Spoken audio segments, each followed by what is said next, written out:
Welcome into episode 337 of the Sources Say podcast, your go-to Kentucky basketball and recruiting podcast on the growing KSR Podcast Network. I am your host, Jack Pilgrim of Kentucky Sports Radio. Very excited to be joined once again by the one and only Sean Smith of Go Big Blue Country. Sean, how the heck are you? It's a tradition unlike any other right here, coming down to the midnight hour, Jack. Some things have changed, but some things haven't. We're in the same exact spot last year. I know a lot of people all the time wondering what I'm looking at. There's no notes tonight because it's just let's take it all the way to the deadline, baby. I wasn't expecting this. So we talked this over earlier today and said, okay, well, last year's 11 p.m. show was a success. We knew most of the decisions up to this point. Was there one that we were waiting on up until the deadline itself? I want to think Chris Livingston was late, right? He announced at 9. I went back and checked that because I thought that was the one that took a minute. Antonio Reeves was early afternoon, but I don't remember if there was one on like within our window that we were waiting for. More so just whatever the lingering news from it. I'm trying to think. I want to think there was one. I just can't remember. Maybe it was another Target or somebody. It wouldn't have been Oscar. Would it have? I don't. Maybe because I don't know. All I know is we were recording well after midnight last year, and it was crazy numbers, and there was a reason why we had to wait so late. Yeah, it was crazy, and I think we just kind of enjoyed it. It was just fun and just being our typical stupid selves. But this time, we actually have a live draft decision day withdrawal deadline show. Like, we have a decision that we are waiting on.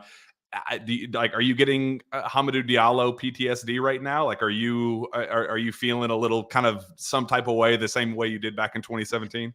No, because in that day, a little bit, but in that day, I remember it was storming all over the state. I don't know if you remember that or not. Like, it was severe weather, so everybody was kind of already on the edge of their seat. But then too, that was in a time where somebody had sat on the bench and hadn't played, and we're like, is this going to be the first none and done?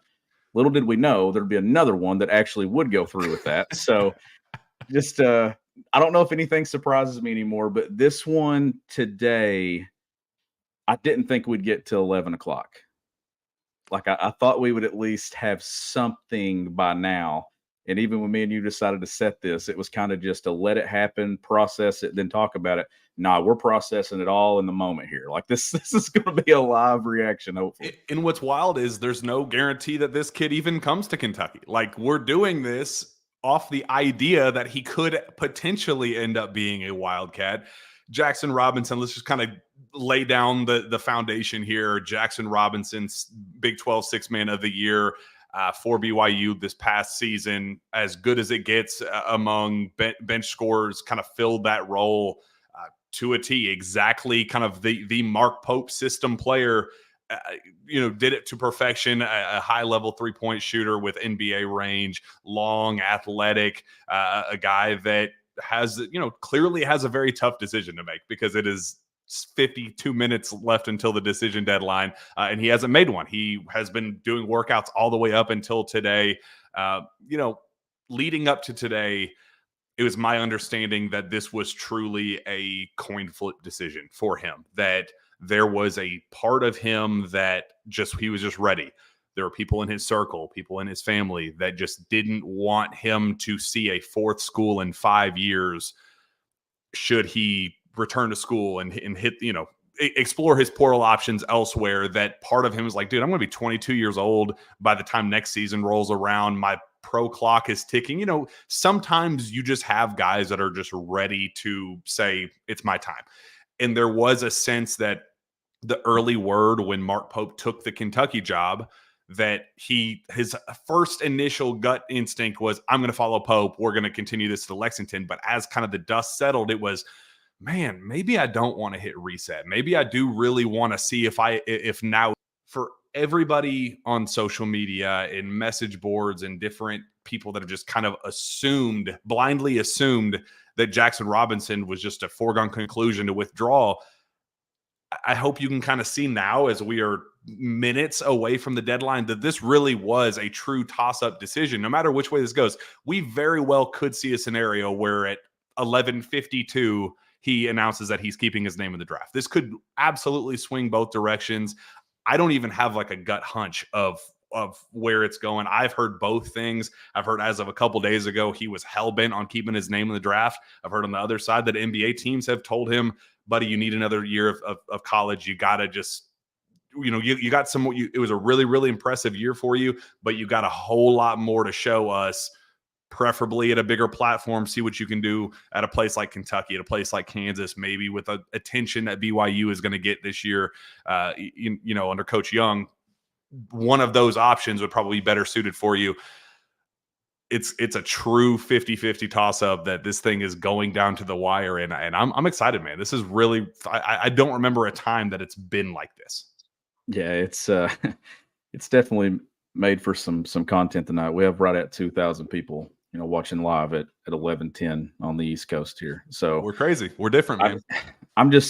But it's also one of those things where a decision could be made to withdraw from the NBA draft, but no decision on anything collegiately, right? Like, so there's still some room here where we're kind of just waiting it out and playing it out, Jack. But even back to just last week when we were still waiting on decisions from Chaz and we're waiting on decisions now from Jackson Robinson, there was always that scenario in the back of my mind that I was like, what if they don't get either one of these guys?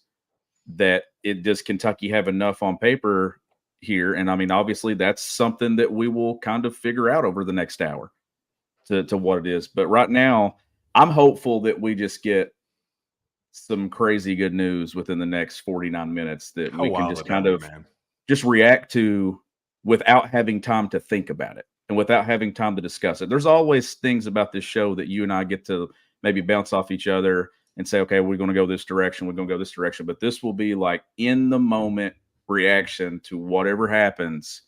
Same thing going on in the chat right now. I think that's why so many people are up and they're following. They're waiting to see, is this Kentucky's final piece, or does Kentucky kind of have to shift its attention and go elsewhere? Like this, it's exciting, but it's also puts you on the edge of your seat because we know that this is an important piece to what Kentucky can be a year from now. So let's talk, should he pull his name out of the draft, what this looks like, what these other three options look like, just kind of gauging the favorites and where things stand, because the word was, and I had it on pretty solid authority that he was telling people close to him and people that have known him forever that when Mark Pope took the Kentucky job, he had been telling people, I'm going to be following my old coach to Lexington. That's going to be my end goal. And I still think that in a vacuum is the likely option should he come back. I mean, there's just so much trust in continuity and system fit. The reason why he became a fringe draft prospect is because of kind of the position that Mark Pope put him in. He didn't get it at Texas A&M. He didn't get it at Arkansas. He worked his way up to the position that he's in under Mark Pope. So there is just such a deep level of trust there. And Pope has done a tremendous job of keeping that, not barging in and kind of overstepping his boundaries and saying, trying to control the decision and be, helicopter old coach. Like, he hasn't been that. He's been helpful whenever he's been called upon, whenever he's been needed, but has given him the space that he's needed to make this decision. And that's where the confidence comes from on Kentucky's side, that if he does pull his name out, that, the NIL pitch is there. They have kind of put some funds aside. They've had this ready to go for a player of Jackson Robinson's caliber, that if he were to pull his name out, that they'd be ready to approach with that, with the trust, with the familiarity and the system fit and the continuity and all that. That's been there. So they've kind of just felt this hunch of we've laid the foundation. We don't need to keep digging and digging and digging. We've done this relationship building over the course of several years now. The issue is BYU and Coach Young, they have an endless amount of resources out in Provo right now, where when Mark Pope took the Kentucky job, the boosters there, the Utah Jazz owner and, several high profile boosters in that area to promote the program wanted to, keep that continuity. Mark Pope was a Big 12 Coach of the Year candidate last year and built a level of excitement with that program that they haven't seen in a minute. And they couldn't just drop that off a cliff. They wanted to continue that. So the most powerful people on that area said, we're going to do whatever it takes to keep this momentum moving forward. Whatever you need, Coach Young will make this happen. So it has kind of put Kentucky, I guess just everybody in a unique position to where they are dropping just absurd amount of money for some of these guys. They just get Igor Demon, Russian kid that it was seen as a potential lottery pick for this upcoming draft cycle in 2025. They go and just pay cash for that kid. Like, that's a huge, huge, huge get. And the general assumption was, well, there's no way they're going to be able to afford that. If they want to go get Jackson Robinson, they want to continue to go get guys elsewhere.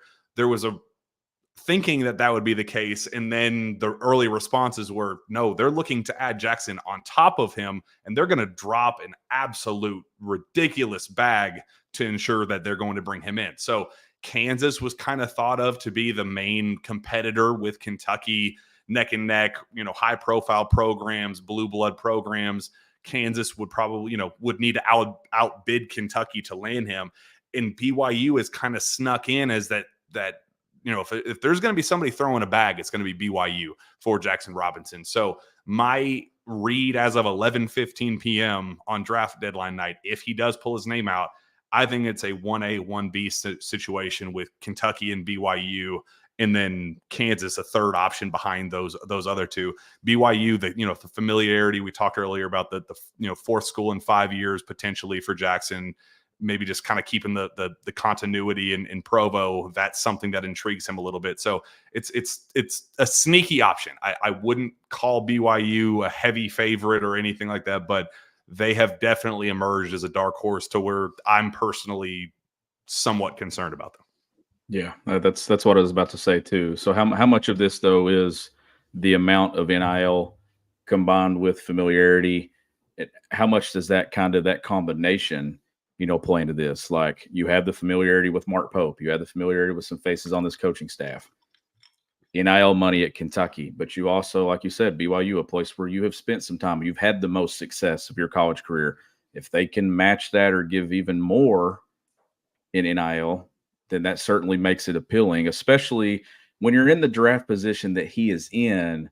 How much of this decision, Jack, is about how much you can get in NIL for one more year of college basketball before then you move on to professional career. If you end up being good enough to get drafted a year from now, I'm not sure it's not going to be in the upper half of the first round and things like that. It's about getting to the league and sticking at that point. So right now it's about, okay, how much money can I get for this final year? Can I be in a position where I can still have success, but also have some familiarity with it? So all those things are kind of factors here going into this. But that timer is definitely adds some stress, doesn't it? When you kind of watch it, because it just keeps ticking. I feel like, thank God we're not in some like movie of Saw or something, where that's the final. Thank God we don't have the decision to make. We're just sitting here, and our life is going to go on no matter what this decision is. No skin off of our back. It'd be a lot more convenient if it was withdrawal to Kentucky. But hey, if it doesn't work out that way, then we will talk about it again tomorrow.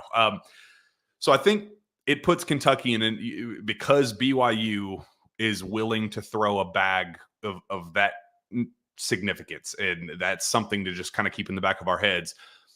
I want to get your opinion on this, Sean, because I think some fans, the optics of him withdrawing only to go back to BYU, knowing the continuity and the familiarity with Pope and Cody Feger and just the BYU system that they're bringing with them to Lexington, they think it would be a black eye, a PR hit if you aren't able to get him when you're kind of the school that pulled him into the portal, kind of the same situation we had with Chaz Lanier, where Tennessee was thought to be the school that pulled him into the portal, had to fight off some others, and then ultimately pulled them in. If they aren't able to do that and BYU ends up landing him, optics probably wouldn't be good. I want to get your thoughts on this, though. Let's say BYU is offering $2 million, something absolutely ridiculous in today's NIL landscape, but a life-changing NIL offer. In Kentucky's offer, my understanding up to this point has been 7 figures, clearing that by a couple $100,000.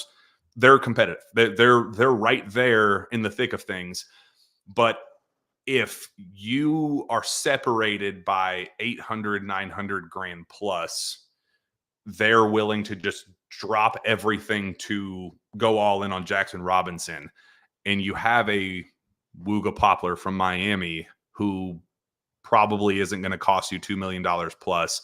You have a Will Riley as a 2025 top 10 recruit who is very, very open to reclassing and would be a potential first significant domino from a blue chip recruit standpoint, where that'd be a big fish that Mark Pope could really, really lean on and say, we got our first McDonald's All-American caliber player. Now we can use this as recruiting momentum to fill that same spot. Also for probably half of what BYU would potentially pay for Jackson Robinson. How would you take those optics if Jackson withdraws, goes to BYU, and then Kentucky lands a Wooga Poplar or lands a Will Riley? Would you be okay with that final result?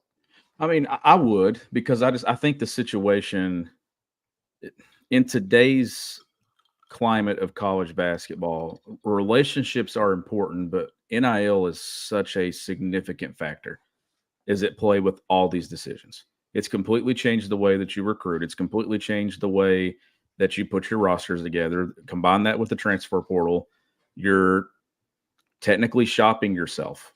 And this is going all the way down to the midnight hour here with this decision, because he's weighing more than just staying in the NBA draft. He's weighing, what are my options financially in college?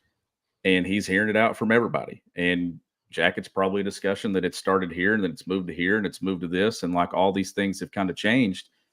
But for all the good things that have happened and all the additions that Mark Pope has added since he's been in Lexington, this would be the one that I think from the outside, there's already the people that don't think Kentucky's a top 25 team, and I'm fine with that. But there will be some people that will say, well, you had this guy who was, Big 12 sixth man of the year that you coached for 2 years and you couldn't land him over, and you're at Kentucky. There would be some negative PR and spin come from this, that I think that could be a little bit of a hit for Pope initially, but I'm not going to crush him if they don't land Jackson Robinson. This isn't something that it's just a different dynamic, and it's just a different situation coming all the way down to midnight here. It's 11:21 and we're still waiting on this. Like, it's not a guy that had success, Jack, but it doesn't automatically mean he's going to Kentucky with Mark Pope. And I think a lot of people probably thought that early on, but it was also maybe just the most talented piece on their roster that we kind of circled to say, hey, let's watch that one because that one could move. But when it comes to how this all plays out, if they don't get him and he stays at BYU, I think staying there is a little bit different than maybe going to Kansas. And then you lose him to Kansas, then you start coming in and be like, okay, how did you let this slip away to a rival blue blood who you compete with on a national level in recruiting, wins, and everything every single year? I think that's the dynamic that you don't want to happen. Yeah, I could not agree more.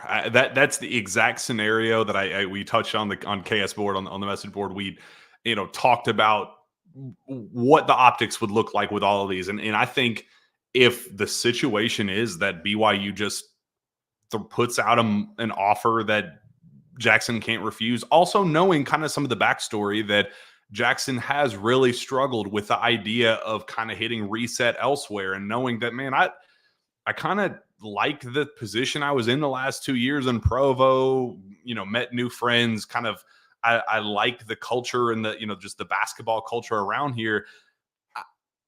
I don't necessarily want to hit reset with my own life again, even though it is familiarity with Pope and Cody Feger, but like, there's also something to be said about moving out there and, kind of family having to relocate to come see you for games. And it's just, it adds a whole new logistical factor and element to keep in mind.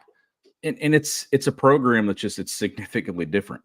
Like when it comes to expectations. And I mean, you were Big 12 sixth man of the year, where I think a lot of people in this fan base at this point, and this is fair for the fans to think this, the one topic of conversation that we've had here for the last, 3 weeks since its roster's kind of been 90 to 95% complete has been, does Kentucky have a dude? Does Kentucky have a star? And it's already kind of getting circled into that this would be Kentucky's star if he steps on campus, which adds some pressure to the decision. Okay, Kentucky and that fan base, we know how passionate they are, which is a great thing. And they're viewing me as the star missing piece to this roster here. Like, those are all decisions and things that have to be taken into account when you make this. Am I hopeful that Jackson Robinson's on this roster? Yes, because I think he's a great player. I think he'd be fun to cover. I think he'd be fun to watch. And I do think he would add something to this roster that can help it maybe get over the hump and be, even to me, add a little bit more confidence in how competitive Kentucky can be in year one under Mark Pope. If he ends up at BYU, going to do great things there. Like, this is a really, really good college basketball player that it's coming down to the midnight hour here, and it's a very important decision for him. It's a very important decision for Kentucky, but we'll see. Hopefully we'll see in the next 35 minutes. What are the chances, though, the decision has been made and we just don't know it yet? Hamidou Diallo was sitting there watching Netflix and had no idea, just completely forgot about the withdrawal deadline in general, and announced it at 12:05 and was like, oh, shoot, my bad. I forgot, guys. So we don't know. My hunch is that it has been a decision that has kind of swung back and forth because, I've been kind of told privately that even some people involved in the decision making have been a little bit frustrated with NBA teams have made it pretty clear that it'd be in his best interest to return for another season and work on a couple things. We know that we have seven figures waiting for us no matter where we go. I mean, there is no option where he's not going to get at least $1 million next season with NIL. What is the holdup? Like, what are you really trying that hard for a two-way deal with the Greensboro Swarm? Like, is that what the push is? But again, like that's some people's perspective that are familiar with the decision, that have kind of been through the process, that have know the way this thing has swung back and forth.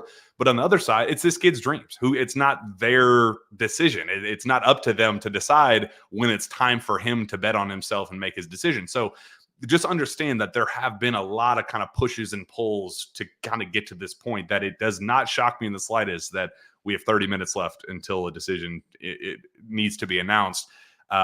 I don't know if one has already been made. We're kind of doing this on the fly right now, but it doesn't shock me that it is taken this long. But I do want to go back just a little bit with the optics thing and if how Kansas would be the only situation on my end personally that I think would be pretty inexcusable on Pope's side to lose, because you do have such an upper hand with the trust factor, and you have built that relationship over the course of 2+ years and have, it helped this kid explode to become, put him in this position to begin with. So if you lose him, and, it's my understanding, talking to some people that are familiar with Kansas's recruiting and how much money they have. I kind of touched on this on the last show. People familiar with their recruiting and how much money they have tied up with other recruits and incoming transfers, returnees, knowing that they have a 7-figure offer on the table to extend. But this isn't a situation where they're going to BYU it and throw $2 million at them. Like, that's just not. They don't have that.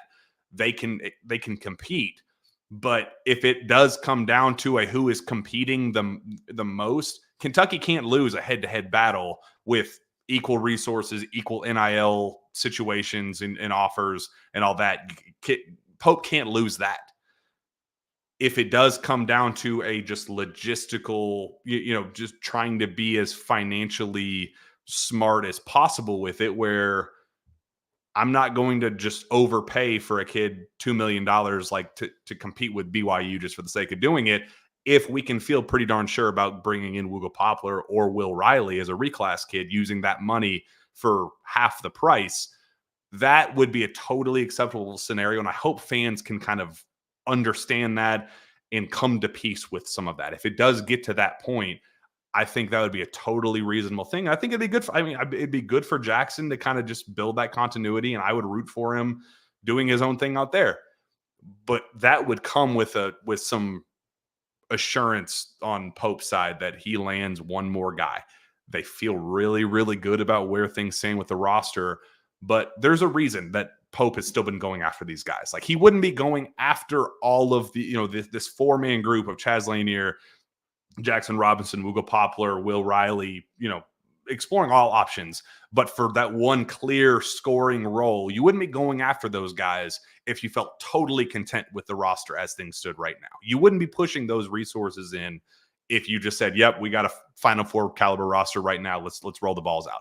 So we can't spin it if it does result in missing on all of them and then just saying, well, Pope has felt really good about this roster from the beginning. You clearly were pushing for these guys, and if you weren't able to land them, that's where we'd have a separate conversation. But there are also 3 different decisions to be had now that Lanier's out of the picture, with Jackson Robinson as of 30 minutes, Wooga Poplar, and Will Riley. Yeah, and I mean, this is certainly a time in college basketball where you don't want to roll into a season with 8 or 9 scholarship players. But I mean, but Kentucky's not doing that, obviously. I mean, Kentucky's, getting beyond that number and things. But I'm with you on the Kansas side of that. Like, that's the optics and that's the angle that early on, this is the one that you're kind of, if you lose there, that you're going head to head with Kansas early, and you're losing one with a guy you had prior relationship with, you've coached for 2 years, you losing to a conference that you just came from. Like, there's a lot of negative PR that can be spun from that one that I want to avoid if I'm Mark Pope and I'm Kentucky. If he goes to BYU, I don't know how much negative PR you can get from that one. I really don't. If he stays in the draft, I don't think there's any that can come from that. Like, those 2 scenarios, if that's what plays out, then I think you kind of can avoid any kind of there's going to be some, obviously, or there'll be some question about, well, did we not have enough in NIL? Did we not offer enough? Like, those things could come out of it. But at the end of the day, those 2 decisions, I don't think really impact what you're wanting to do and things moving forward, or the negative PR spin of it. So that's the one that I hope we're avoiding in all this, is the possibility that he ends up at Kansas and things. So no, like, 29 minutes now. I mean, this thing just keeps moving away. And then 2, Jack, this timer could go off. We could end this show at some point tonight. We could go to bed and we still not know what Jackson Robinson's future plans are. Like, if he is not in the draft, that doesn't mean that he's making a decision on his collegiate future right now. So we could end up having another episode about what Jackson Robinson's doing. But right now, this is the checkpoint that we have been given. This is the checkpoint that we've been following for a while. We're going to take you all the way up until that timer's gone, and we're going to figure it out. We'll see, man. Did you like my 8 or 9 scholarship players? Well, let's touch on that, because we obviously have a little bit of time to kill. Coach Cal talking today in Destin at the SEC spring meetings, saying that you can't win with freshmen anymore, can't win with 7 freshmen on the team anymore. Yeah, we spent a whole season talking about why you could still win with freshmen, and then now the tone has clearly shifted in that regard. He did give props to Mark Pope, said that Mark Pope was the man for the job, that his successor was is a terrific hire. It was his exact quote, and said that he was going to be the guy for Kentucky moving forward. So good comments there. Like we talked about last week with the EYBL thing, just watching them mingle and interact with one another and just kind of weirdly be totally cordial and friendly, and just, it was weird. It was a very, very weird dynamic, knowing the animosity between fan bases and Kentucky fans' thoughts about Cal and all that, and just seeing them just totally ignoring all of that and just being like, dude, we have no ill will toward one another whatsoever. It is what it is. So that part was pretty fascinating. And then a lot of talk about the neutral site games, still sticking with the neutral site games, Sean. That's not changing anytime soon. Scheduling one for Madison Square Garden and Dallas and Little Rock and all these random places that are not home and homes. We got pretty darn used to that here in Lexington, but interesting stuff coming out of Destin, the SEC spring meetings. Yeah, very, very interesting. And, obviously now that you look at that Arkansas roster and what Cal was able to take with him, from this season at Kentucky, and then what he's got in recruiting and the transfer portal and things, I think that I was having this conversation with somebody just yesterday, honestly, and they were asking me about Kentucky's roster, Arkansas's roster. And when I looked at it, you're getting a lot of people that are looking at Arkansas and they're penciling them in as like the top 15, top 20 team, a team that can make some noise in the SEC and things. And I mean, that's great. Like John Calipari is always going to get talent. But when I look at his roster, I see some of the same problems that I saw at times over the last few years. I look at that roster and think it can get super clunky when you follow it and you see it. Where Kentucky's roster, it may not have the top end of some talented guys. It may not have the 5-star McDonald's All-Americans, but it has guys that fit a system that can all shoot it, can all space it, can all do those things. I see Arkansas, John Calipari took some guys from Kentucky that they weren't the cream of the crop of what he was doing this past season. Like the two dudes that were the best in the backcourt plus Antonio Reeves are out the door. So he took some pieces that kind of were trying to figure it out along the way, and you pair it with some young pieces at Arkansas, Jack, that he didn't get his top recruit from the class that he had signed at Kentucky with him. Like there's some interesting things to follow there where I think Arkansas fans are thinking this thing's going to be just a magic wand that Cal's going to wave down there. But I think that's a team that honestly could struggle quite a bit. If they don't shoot it well enough, I think it could be a disaster offensively. Especially making it abundantly clear that he was only going to sign one more player, 9 scholarship players. And that was we'd like to add one more. We'll see what else is out there, but we're totally content with the 8 we have now. And he said, the quote that blew my mind, Sean, at the very end was, he did the stupid mocking thing, where he like does the mocking question that you have in response to him and then answers it for you. He was like, well, what happens if you deal with a serious injury? And he said, well, if anybody deals with a serious injury, then you're dead anyway.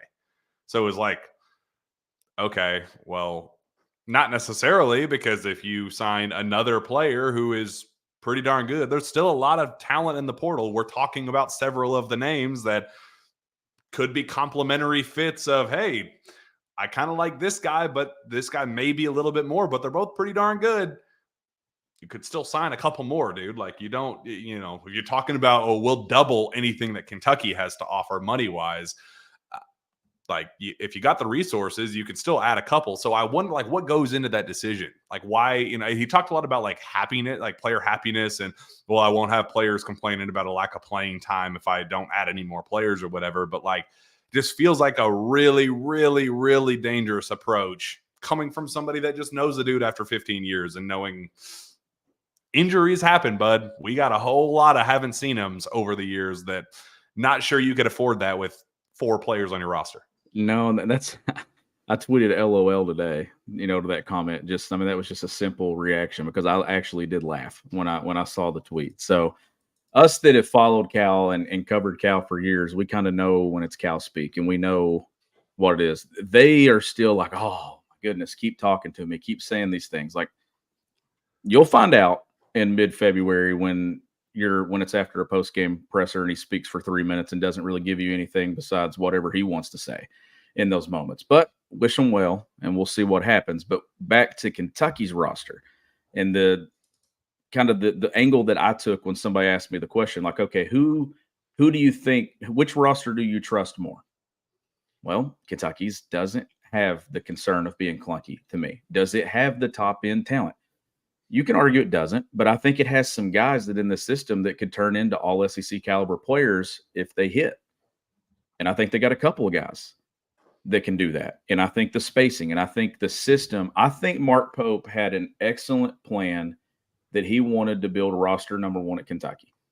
Whether that matches it in talent, I don't know if it will, because I think there will be more talented rosters to follow over the next 2 to 3 to 4 to 5 years in this program.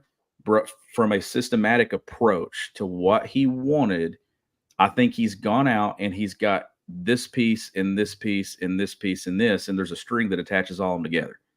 Like I fully believe that. And when you put those things together, I believe this is a team that when you look at it can outperform what they look like on paper because of a system. And I think they're built to have some success where that roster, if you don't shoot it well, they're going to gap you to death in that league. And they're going to dare DJ Wagner and some of these other guys, Adu Thiero, to make shots. And that's what I'm kind of looking at with that. If you decide to go that route, you better hope some of these second-year, third-year guys develop more consistent jumpers and more the things that we were talking that they had to do if they came back to Kentucky, they're going to have to do in Fayetteville. If they don't, that's a roster that has a lot of talent, a lot of athleticism. It can stall out on you and lose you some games in the league or lose you a game early in the SEC tournament or the NCAA tournament. And it can be a roster too, Jack. I'm not just throwing this out there. Like, they're talented. I don't think that's a guaranteed just top 25 team next year when it's all said and done. And no safety net whatsoever. I mean, that's a scary position to be in. And I should add, there's no guarantee that Kentucky has a top 25 roster either. Like, all those things, and I'm not going to sit here and just toot the horn in favor of Mark Pope. They still got to do things on the floor. But what I'm saying is I trust what he has put together to have success off of each other more than what John Calipari's put out in Fayetteville. Might have more talented pieces when it comes to NBA potential. I think Kentucky's got guys that understand their role and can make shots, and I will take that trade-off every single time in today's game of college basketball.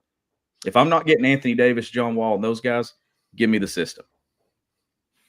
And that statement right there is something to keep in mind as we come into the next couple days, couple weeks.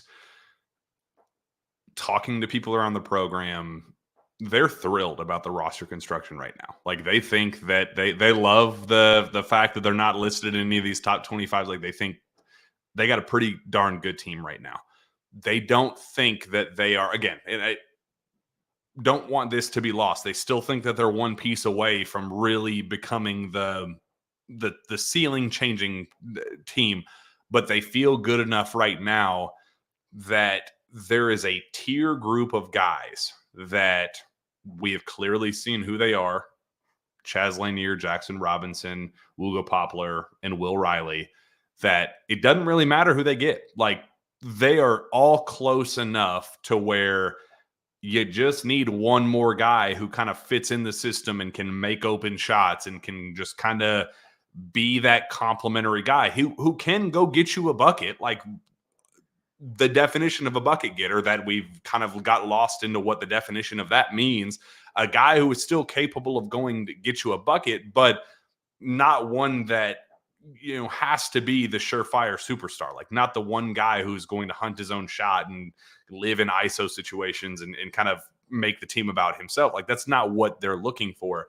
But they have kind of found this core group of guys that something to keep in mind when we come into the bidding stuff and how much one guy is going to cost versus the next. I just don't want people to get lost in the names and just knowing that Jackson Robinson has the familiarity with Pope and that they, did what they did together at BYU and all that. If he decides to stay at BYU but keep his name in the draft, whatever, however these next couple, minutes unfold, that they wouldn't be just as confident with a Wooga Poplar or a Will Riley. Like, those two things, they would still be over the moon thinking, we got our dudes. And one thing to keep in mind, they had Jamie Vincent, the Oak Hill, 3-star forward from the class of 2024 on campus last week. Okay talks, but things kind of stalled out a little bit when the development plan was discussed. Very clearly a redshirt 5-year plan. We're going to take this thing slow. You're going to be our project big. All right, let's just understand that you're not going to play in year one. This is going to be a multi-year process. Not totally receptive to that plan and that pitch, which is, acceptable. You have other schools that are pitching you, hey, you can come in right now at a lesser brand school. You can come and play right away. You understand why a 3-star kid would want that opportunity to come in, still be a D1 athlete, but play in year one and not be promised as a year away from being a year away. Like, I understand how both sides could come to that agreement and kind of say, maybe we should just hit pause. If we want to circle back here in a couple of weeks, a month or two, maybe we can, but let's just, clearly not a fit right now. So you have that 13th spot still open just in case. an international kid pops up, you say, okay, well, what if we do strike out on Jackson Robinson and, something happens with Wooga or whatever? Do you trust a reclass kid as, in Will Riley to be that guy at the 12th spot? Okay, well, if you are a little uncertain there, then your 13th guy can be maybe a more college ready player as maybe as a safety net in that sense. You can kind of tinker it a little bit where you're not just pigeonholed into saying this is our one guy, take it or leave it. We'll see if this works out. So they've put themselves in a really, really smart position. I like Jamie Vincent. I didn't like the idea of taking him as quickly as things were moving with that one. It just kind of got me a little hesitant without having that final spot solidified. I would rather get that 12th man locked up and then kind of navigate those waters as they kind of came to you. I just didn't, it felt a little uncomfortable to move forward as quickly as they did with Jamie. So I like where things stand. I just don't want fans to get so caught up in the name brand aspect of this while knowing that they feel really, really good about that, the roster as a whole, that their 12th guy can be any of these guys. They'd prefer it to be Jackson Robinson for system and familiarity and those things, but they'd be totally content with Will Riley. They'd be totally content with Wooga Poplar as well. That's one thing that I was actually going to say about it. It makes this so interesting when it comes down to this decision is the different levels that you can add to your roster with this spot. You can add a guy who has all conference potential, who is making a decision to whether stay in the NBA draft or not, who can come to Kentucky and be a starter or move into a 6-man role, depending on whatever the comfort factor is for a role at Kentucky. Or you can go get another guy that can fill a spot on your roster and fill a role that's maybe not as impactful. Or you can go the project route and take somebody that you hope develops long-term in your program, or a reclassification. Like this 12th man or whatever number we're on here of the roster, there's so many different pieces that you're trying to fit in here that you're kind of I said a few weeks ago that you would think that filling one is the easiest thing to do. It might actually be the hardest thing to do when you've got so many guys set. Now you can look at this roster and be like, okay, that role's filled, that role's filled, that role's filled. Yes, I see where I fit, but am I going to get the shots in my final year of college basketball that maybe I need if I'm trying to project to be a pro?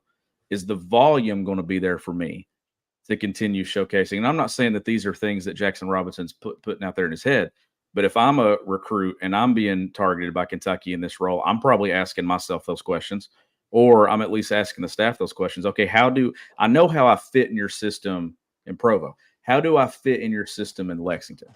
Because now these other guys are here.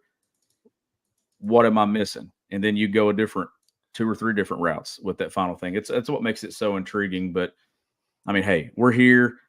People in the show, people in the comments, they can be sitting around doing nothing right now, wait until midnight, or they can sit around and listen to me and you talk about everything that's kind of happened. And we're trying to not be repetitive the last few weeks with all this. We knew it was coming down to a couple of guys, Jack, and now it just comes down to getting those decisions made. So then the conversations can shift to being about what this roster actually looks like. We're one piece away from being able to talk about rotations. We can't really have that discussion until we know who that final piece is, because who it is shifts it, in my eyes, when it comes to minutes and possibilities with lineup combos. So we're still waiting on that. That's when the offseason starts to get fun for me, is when we start diving into who's playing what and who we project to be this and that. We did it last year, even with just very few guys in June. Hopefully by the time we host KSR here in a few weeks, we can start diving into what this rotation can look like a little bit. I guess on that note, and we should at least address it, as we're 12 minutes away. I did not think we would get this far. Like, again, when we scheduled this earlier in the day, I thought that it would be announced at 4 or 7, something somewhat reasonable, and we would have a minute to like let it marinate, and then we'd have our 11 p.m. deadline show, go straight up to the midnight deadline and say, all right, we're officially all in. Here are all of our options. Here's what's available. Let's ride. We have no idea. But this comment did ask just what do you think the fit is with, Caleb Seal asks, can y'all discuss how you think he fits with Jackson Robinson? Say he does withdraw, say Kentucky is able to land his commitment. What would Jackson Robinson bring to the table for what we've seen thus far with what he's done at BYU as the Big 12 Sixth Man of the Year? I think the biggest thing that comes from this is you're not having to identify someone early. You've already got it identified, right? It's a guy that has done it for you in this same system at another program. So you have confidence in playing through him or going to him or maybe leaning on him early when you play Duke in the Champions Classic, or you play some of these tougher non-conference games when we see what the schedule looks like. Early on, I think that's going to be the biggest thing. If you don't get him, who do you play through with this roster? Is it just a systematic thing? Like, are we running this action, then playing off of it?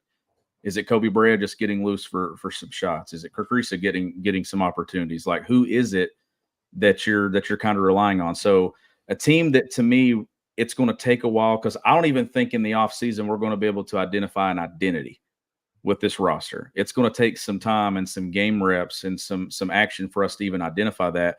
Where a lot of teams, Jack, in college basketball, I think you already know that when you have a couple of pieces, and maybe even so when you recruit high school talent and it's coming in, that player A, B, and C can do this and this and this. With this roster, we've got tape. We've got the track record of statistics and things, but how do they fit in this system? How do they fit with these other guys?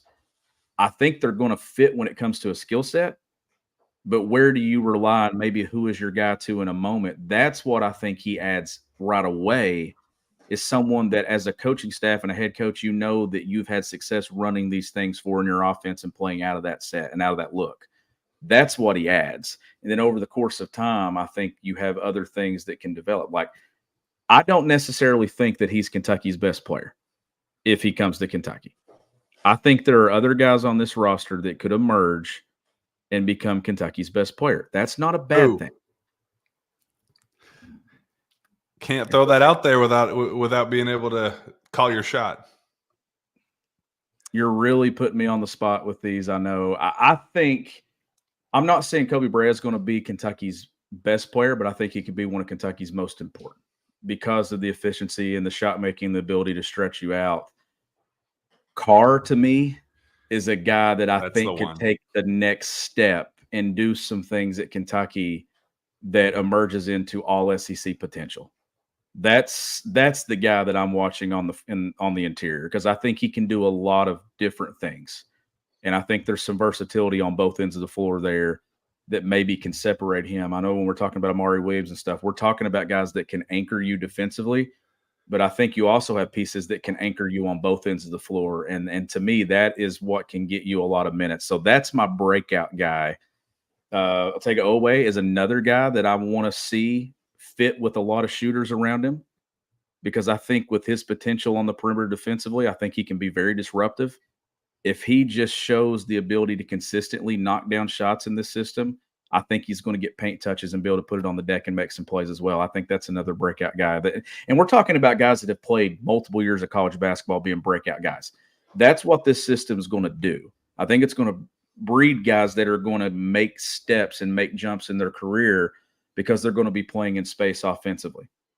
So that's just a couple of names that I would watch. But from an importance standpoint, Kobe Brea being able to shoot the ball the way he does, Jack, and from the distance that he can do it, that's going to open things up so much for these guys that you do have questions about offensively. Well, we talked about it earlier. There has to be somebody that you draw up the plays for, that the actions run through, that you have the, who is taking the shot. And as things stand right now, Kobe Brea is that guy. Andrew Carr, probably the secondary piece. That's where you get into the Pope thinking, where you're saying, okay, what happens if we have Jackson Robinson on one side and Kobe Brea on the other? Who the hell do you slow? I mean, it's the same dynamic that we had this past season with Rob Dillingham, Reed Shepherd, and Antonio Reeves on the floor together. It became I don't know.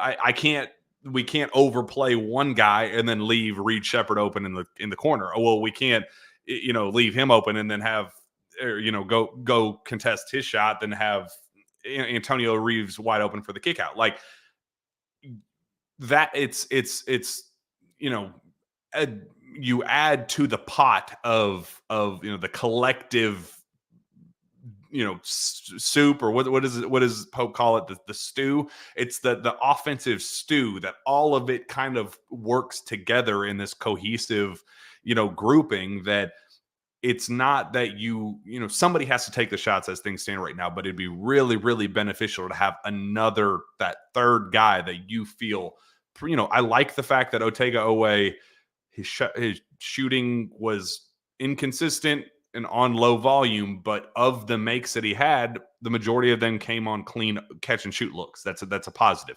Lamont Butler, very similar, had some inconsistencies in some areas, but in catch and shoot was adequate, was very solid. Defensive guy, but adequate on that end. You want another surefire thing. And if I would love to have an Andrew Carr alongside Kobe Brea, with Awugo Poplar as a 40% three-point shooter, as a Will Riley, who is absolutely torching things in EYBL right now. We watched him last weekend in Indianapolis. Dude dropped 42 points on almost perfect shooting on Friday, the first game on Friday night in front of college coaches. And I mean, there was drool coming out of the mouths of half the coaches in attendance, where there was like, holy crap, this dude is a player. He's a dude right now. It doesn't really matter who is the guy. You just got to have another guy who can make shots. A 40% three-point shooter, just add him to the mix, and it's going to work out. So that's the thinking on Kentucky side right now, I think, Sean. Yeah, and I see, obviously, I mean, I read the comments and stuff here from time to time, especially get to the end of the show, and I see a couple of people talking about me trying to say that Jackson Robinson's not Kentucky's best player. Well, yeah, on paper, when you're looking at this, a reigning Big 12 Sixth Man of the Year is going to be Kentucky's best player on paper entering the season. But he's also a guy that we're sitting here about a decision deadline about whether or not he's going to be able to stay in the NBA draft or not. So how much does that, when it translates to college basketball in a fifth year, it's only going to excite people so much. So what I'm trying to say is, when you add all these new faces, I said it for the last few weeks, there's going to be guys that are in the fold here that are going to outperform expectations. Some, and you hope, this is where I think your majority falls.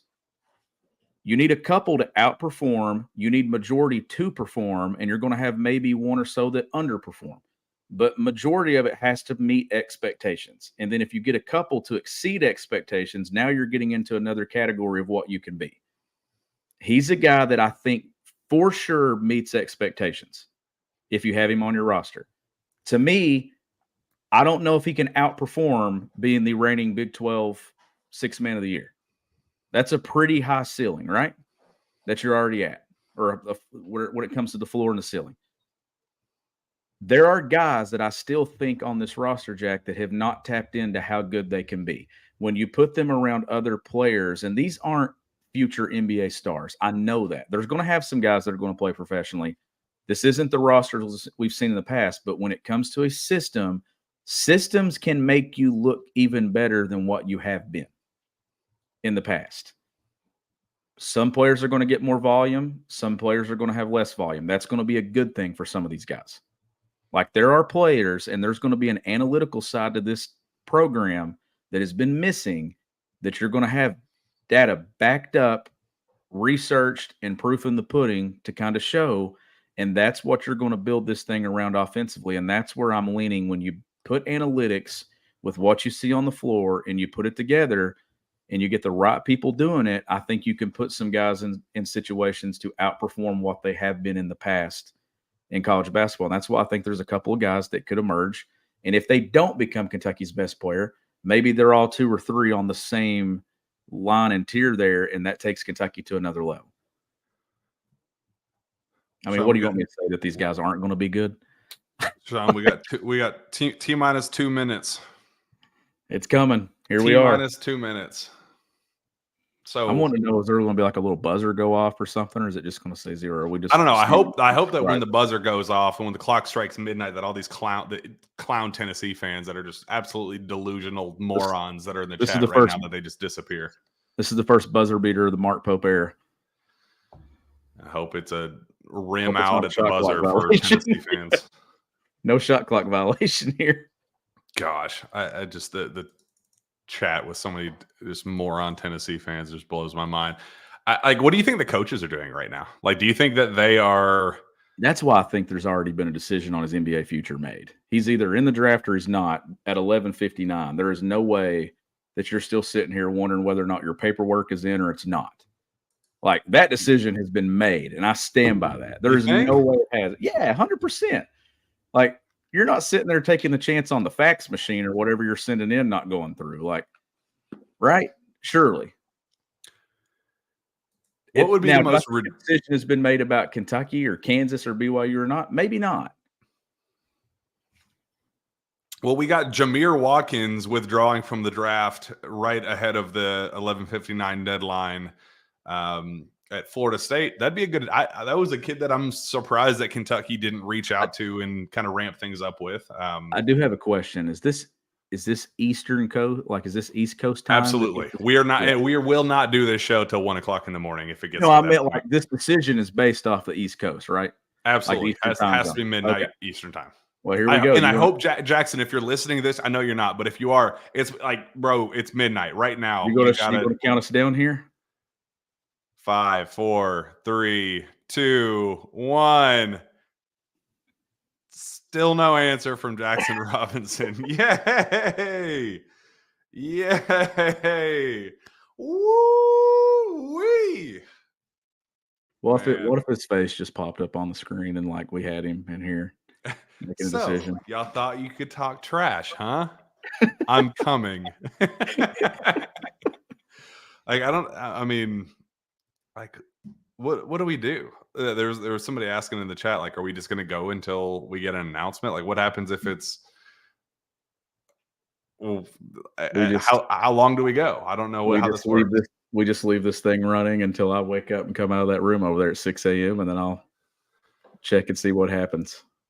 Wonder how many people would still be in here if we did that. That'd be wild. I don't know. To stay all night marathon. Yeah. All right. Well, we have clearly some time to kill. So if you have questions, let us know in the chat. We will answer them accordingly as we just kind of see what happens. We didn't think this far. We didn't think it would get this far. So I don't know what this looks like. Man, this is a wild time. Have you gotten to see any of Will Riley? What are your thoughts on him? I haven't got to see as much on him. Obviously, we've been so caught up in whether or not Ches Lanier and Jackson Robinson was going to be a part of this roster, but obviously, I mean, I heard a lot of good things, but when it comes down to landing a big fish, you know, that'd be a good starting place to go if you shift there. But no, I've not got to dive into that tape as much. I'm sure you have. Sure, you can give more of the scouting report there than I can at the moment.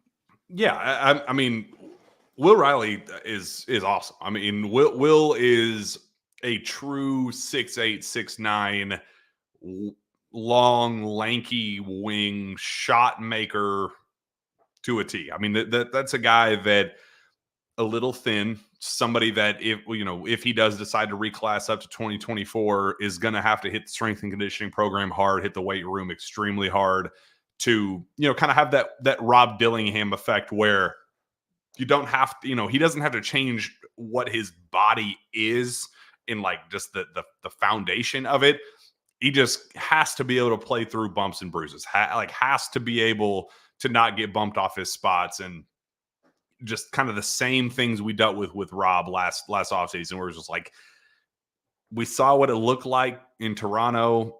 Something's got to give here. You gotta, you gotta work with us here at least a little bit. So if he's able to get that taken care of with this system in place, that's a kid that I genuinely think has lottery potential. Like, I think that he is a kid that, for his size, for, just so fundamentally sound as a shot maker and as a, playmaker, just he's a guy that has that gravitational pull as a scorer. Like, that's just who he is.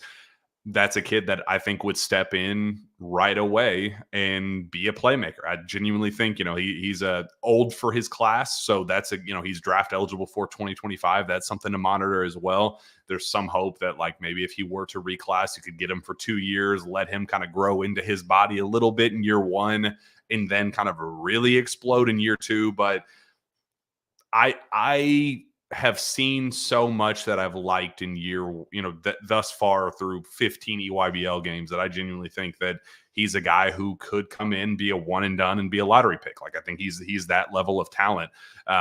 Clearly among the best of the best on the EYBL circuit. Love his height. Get him to lock in defensively, get him to be engaged on both ends. Like there's just the physical tools are so clearly there to work with that I think if it does. There's a really wild scenario here where Jackson keeps his name in the draft or withdraws and goes to BYU, whatever the case is. And Wooga Poplar goes to Villanova or Oregon, one of these other schools that he's considering. Kentucky lands on Will Riley and he ends up being the best out of the three. I think there is a path there to where it happens. Is it the likely path? I don't know. But they're in terms of upside and potential and just pure raw ability as a scorer, he is perfect for a Mark Pope offense. He's built for this offense. Has only visited Arizona at this point.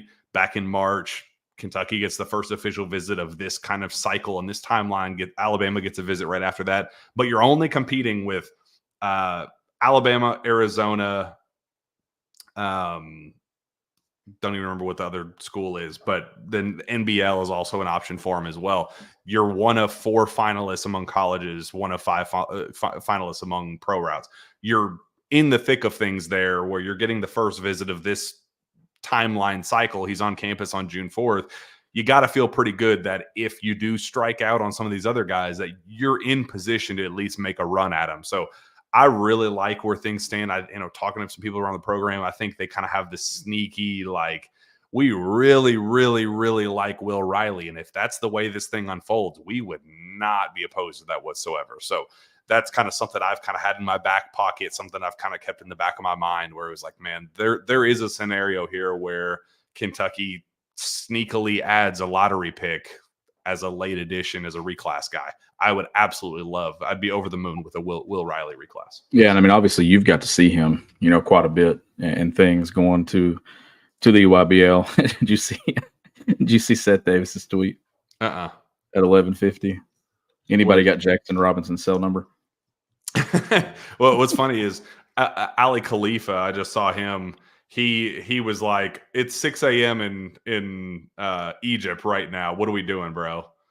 Like, come on, man. We gotta make some decision. It's 12:06 officially, so we are past the Hamidou Diallo timeline. I don't know what we do here. Like, this is just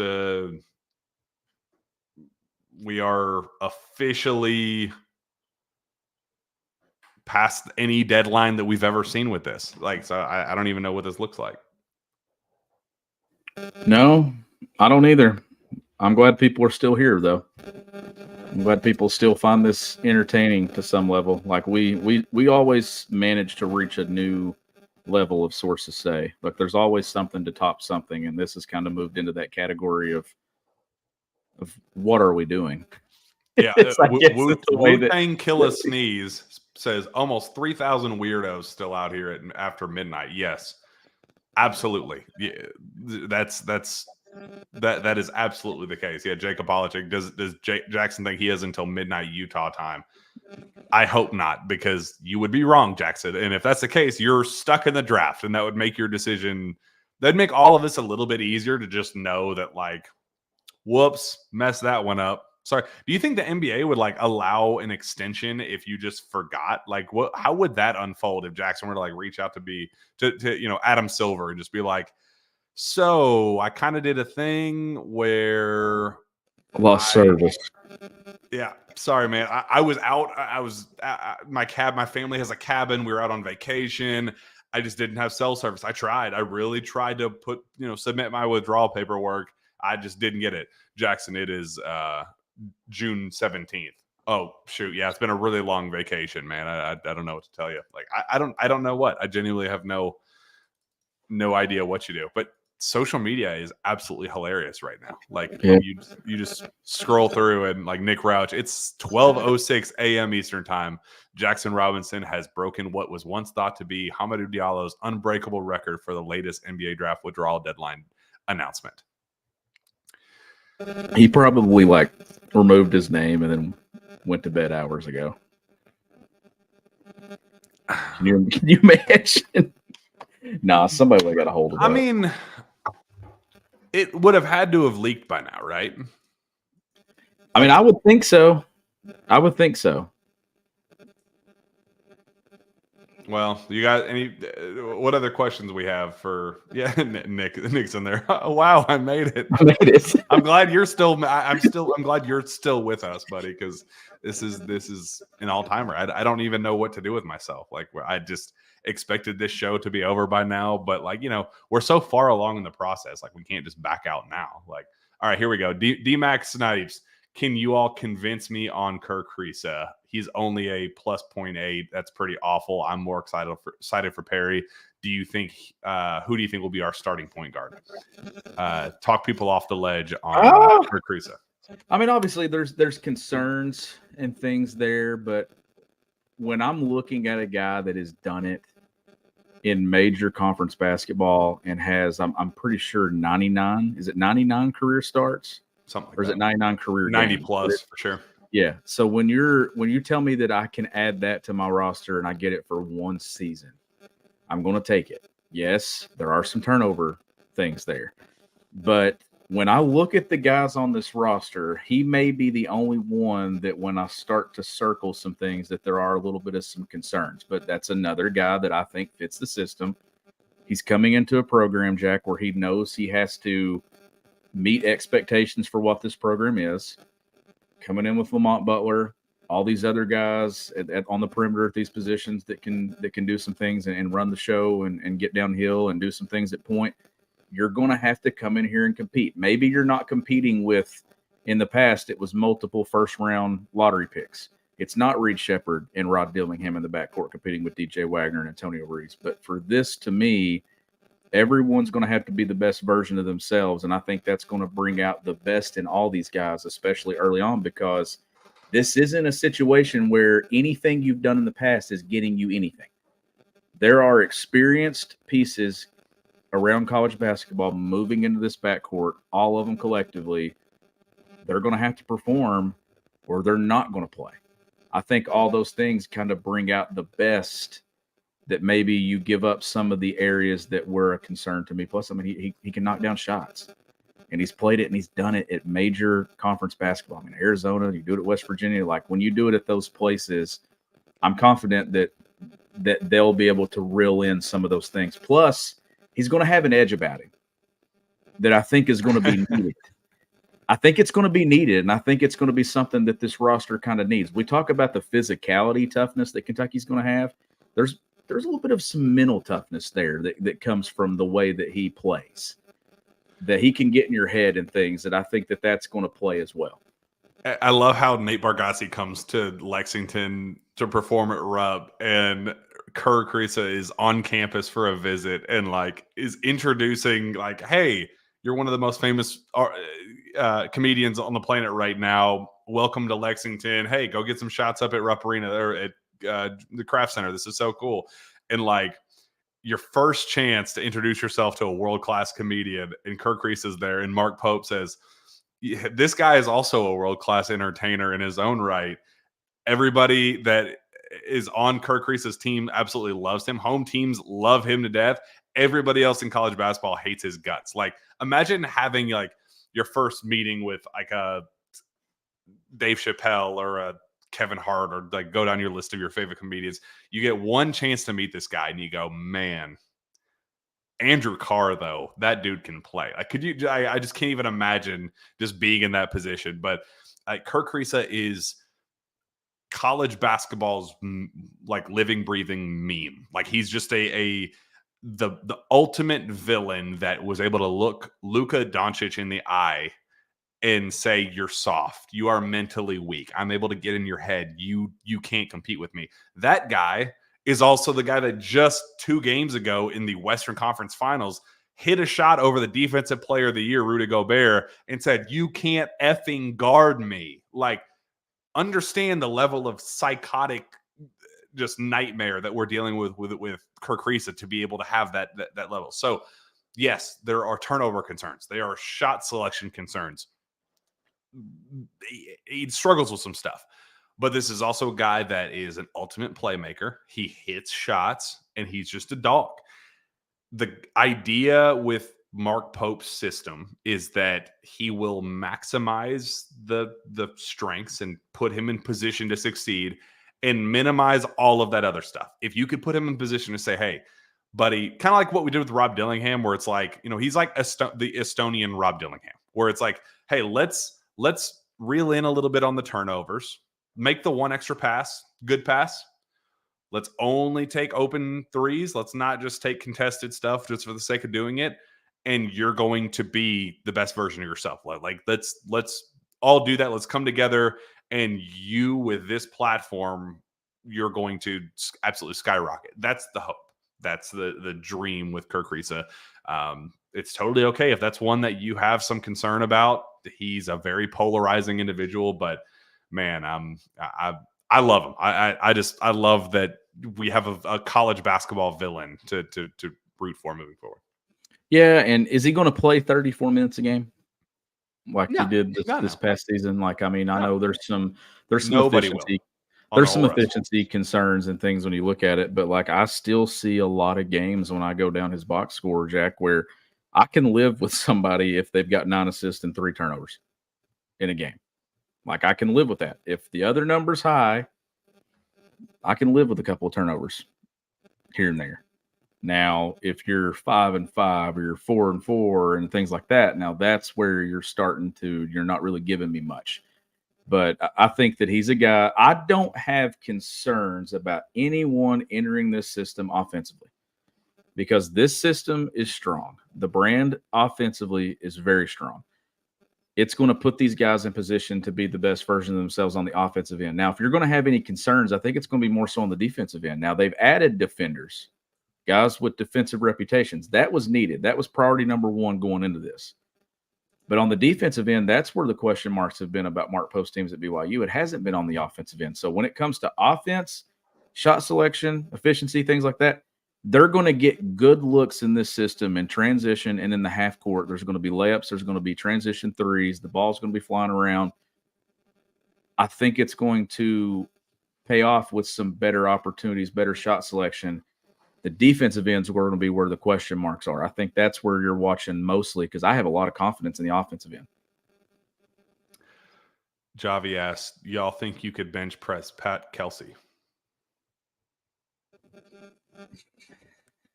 Yes, and not even a slight hesitation. I could bench press almost 2 of him. Like what do you think? What do you think Pat Kelsey weighs? Is that something that's like easily Googleable? Googleable? Is that a word? Googleable? Googleable, yeah. We could make it Googleable. Let me see. But just for craps and giggles, let's just Pat Kelsey weight. Are you going to guess a weight? Is this like you're at the carnival and you guess the weight before you step on? Does it have his listed weight? There's no way that they have like what is John Calipari's weight? Like I don't think that's something that's just accessible. What's weird is like it lists a bunch of recruits that Kentucky's going after or that Louisville's going after, and so it's like listing like 5'10", 180 pounds, and you're like, oh, that's it, and you're like, no, that's definitely not right. Are we gonna what is your guess on a weight? Do you see a weight? No, I can't believe there's not a weight for Pat Kelsey. Well, what's his height? Let's just kind of just put this in comparison. I can't believe that this is what. All right, he's officially listed at 5'9". I think that's generous. I think that guy is like maybe 5'6". I mean, I'm 5'10". Is he short? Is he shorter than me? For sure, absolutely shorter than you. So if he's 5'9" officially, so if he's 5'9" officially. he can't be more than, and he's thin. He's very thin. He can't be more than 155. 155, 160, maybe. Rob Dillingham was 155 when he arrived in Lexington, and he's 6'3". Like Rob, though. You think Pat Kelsey's as shifty as Rob? No. No chance. I can't believe we're guessing what I can bench press like 1.75 of Pat Kelsey. Great question to Javi in the chat. Christina Moore, what will be our final record and who will be our breakout player? First of all, we got to know like who the hell the final guy is to kind of build the basis behind that. But as things stand today, Sean, with an understanding that one of them is going to be a Woogle Poplar, a Will Riley, or a Jackson Robinson, what would you project to be the final record and the breakout player? Man, that's tough. Gosh, that's tough. Breakout player, I'm obviously going to go. I said Bray would be the most important for what he'd do, but I'm gonna say Carr as the breakout guy that I think kind of emerges, and because someone's going to have to take control at some of these spots on the floor, and I just like what he gives on both ends with his size, ability to shoot the basketball, the passing ability, all those things kind of into one.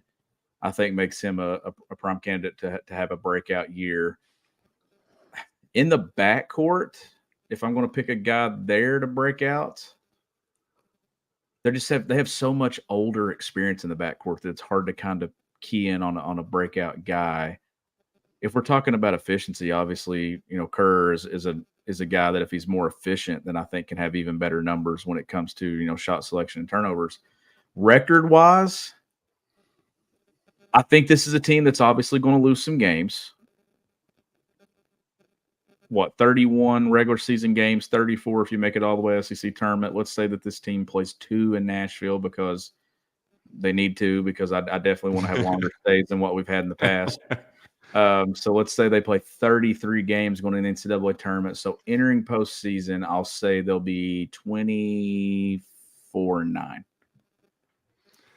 Interesting. I like that. Coleman, I like Brandon Garrison for breakout player. I think that's a very clear. It's kind of a layup because he's a McDonald's All-American, kind of a high potential guy. So I feel like there's a little bit of cop out. Andrew Carr is kind of a sneaky guy because he was so productive at Wake Forest, but with the system fit, he is a clear guy that you could build a lot of stuff around and run a lot of fun stuff through him. That he could be on the receiving end of a lot of clean looks, and the efficiency is going to be there. I think he could kind of sneakily be a like all SEC player, type, all SEC second team player type of potential. I think, and I think that would clearly classify as a breakthrough. I think my favorite thing is John Hand says, why would you pick a super senior as a breakout candidate? Well, who the hell else in the backcourt am I going to go with? John Hand is an absolute troll, and we should not even acknowledge his existence. Majority of the backcourt is super seniors. So like if I'm going to talk about it, like if I'm going to pick somebody in the backcourt, I'm not going to pick a freshman that's coming in because I just don't know. Like I'm not picking any of those freshmen coming in as breakout candidate in the backcourt. Like, I'm going to go with the experienced guys because, like I said, there's going to be a couple of guys, Jack, by the time we get to February that are going to outperform expectations. And you're laughing, and I don't know what you're about to say because I haven't looked down. La Familia Enjoyer on Twitter says, tonight has turned into conversation on how much does Pat Kelsey weigh? Jack and Sean know how to keep a podcast going. Not really. Is that on Twitter? Not really. We're struggling. No, we're struggling with the best of them. Coleman Scott asked, how big of a role do you think Travis Perry and Trent Noah will play next year? You've seen them both up close and personally. What do you think about that? Yeah, I've coached against them both, prepped for them both, and I'm going to go ahead and say this now, and I hope Travis doesn't listen to this and say something, but he's listening. He's going to look at you. You look you in the eye and say, "You prick! I heard you that night, and I'm going to forever use this against you." Yeah, I mean, Is he in the Kentucky Yeah. junior, Kentucky Indiana senior All-Star game? Well, I'll see him this weekend then. So, Who, Travis? yeah, is he in that? He's the all-time leading scorer I in didn't Fade's know. history. I'm Of trying to course think he's because going to be in it. obviously I'm going for the junior game because Melo's playing, but like I didn't know like if the seniors. So I didn't know if I would be seeing him this weekend. But if I am, Travis, I'm sorry, but I thought that the two were both extremely difficult to prepare for. Trent to me has a body and things right away that I think makes the transition to college basketball and the role a little bit easier. I could actually lean on him getting some minutes possibly, but both are going to be important pieces to this program moving forward in a year or so from now. But immediately, I think Trent Noah does some things maybe that Travis can't. And I think that honestly, when you're talking about shooting, I think Trent can shoot it right there with Travis, which is a good thing because Travis shoots it very, very well. I watched Travis though put us out of a game in about 21 seconds. And no, I'm not kidding. We had a 1-point lead, and the next thing I know, that thing is at 6. And we're in the discussion of, okay, do we burn a timeout here late? Because there's like 20, I'm not kidding, 21 seconds to go. He hit 3 threes in 21 seconds. I know that sounds almost impossible. There's probably people in this chat that were at that game, but the last one, he ripped the ball from one of our guys, threw it out like Steph Curry in the corner and just set his feet and buried it. And literally, our coaching staff come over and said, "What the hell just happened?" And I said, "Travis Perry just happened." That's what happened. And now we're down 15. Good job, guys. Why didn't we call a timeout? You know, that's what I'm saying. But we did beat Harlan County. And we did. I think Trent would tell you that he worked harder in that game than he did probably in any game the rest of the season. Oh, that is hilarious. By the way, apparently there is a 24/7 Sports article that says that Pat Kelsey is 150 pounds. So, in case you're curious, I bet I could get one rep of 2 of him. I'm curling that. Of 2 of him, one in each.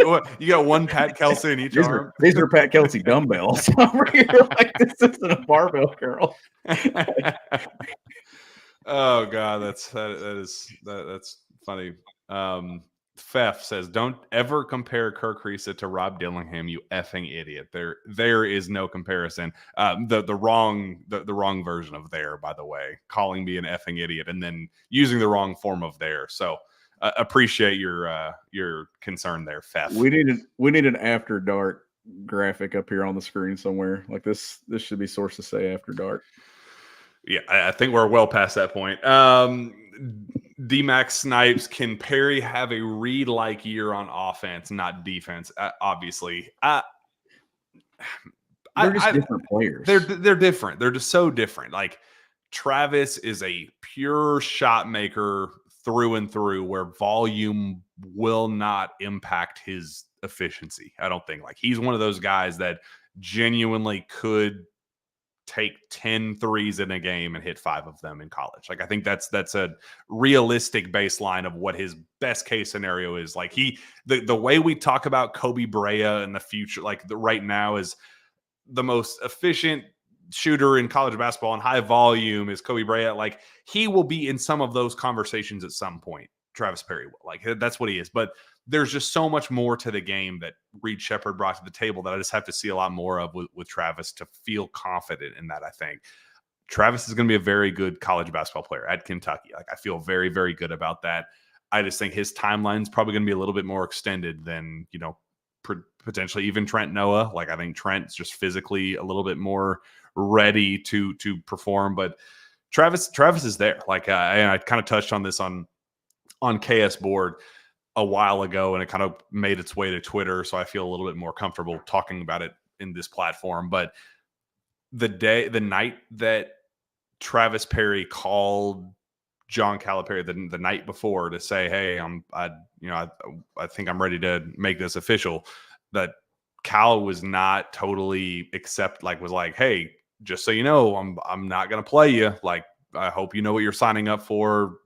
Really, really, really think hard about this before you do this." And Travis Perry was like, "I'm coming. I'm going to make you play me." And he was like, "Better be sure about that because I really don't know if that's going to be the case." Travis was like, you're going to play me, coach. I'm going to make you play me. So he's coming into this whole thing. He was coming in the Cal system with the right mindset, definitely coming in with a right mindset under Coach Pope. So I think he's mentally wired the correct way to make it at a place like Kentucky. Physically, can overcome some of those challenges and, be more than a, undersized shooting guard. That's something that I'm excited to see.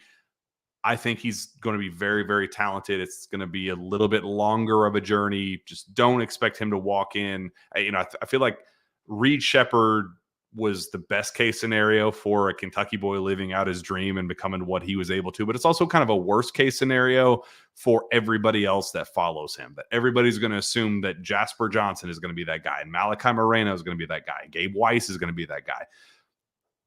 We can't just use a lightning in the bottle once in a lifetime situation that Reed Sheppard was able to manage and kind of use that as everybody else's trajectory that comes from the state moving forward. Travis Perry's going to be on his own path. It's going to be a really, really, really fun one and a really impressive one, but might not be at the pace that we saw with Reed Sheppard. Yeah, that's the thing. Like when he was so good that I don't want people to think that that's the norm when it comes to the in-state talent or anybody really like him. I mean, Reed to me outperformed everyone's expectations, and you and I both knew that Reed could be good. I remember standing right beside you at Collins at the Titans Rockets a couple years ago, and he said, that kid's going to make it. Well, even when you said that, Jack, we didn't say make it to the lottery of the NBA draft. We were like, he's going to make it at Kentucky. Yeah, like we were thinking we'd still be having that discussion about him playing valuable minutes as a sophomore. We didn't know that it would be one and done and out the door. But no, both those guys, and it's cool. This is cool though. Like you've got two in-state kids that earned a scholarship to this program. If Trent Noah was good enough to be recruited by South Carolina and signed to play in the SEC, I always said he was good enough to earn an offer from Kentucky. For sure. Especially when South Carolina's beating you in things. Like if the program that's beat you and beating you now consistently the last couple of years is good enough to be a take there, then it's definitely good enough to be a take in your state. So no brainer. I think it's cool that both of them are on this roster. I think it's cool that both have a place and a role in this program to kind of move forward and see how they project. And I think it would be really cool to see those guys stick together in a class and stay long-term and kind of be the pillar pieces to some successful teams over the next 4 years. And you're getting ready to ask another question or something, because I can tell when your mind's going. Micah Pearson asked, would you rather be royalty 1,000 years ago or an average person today?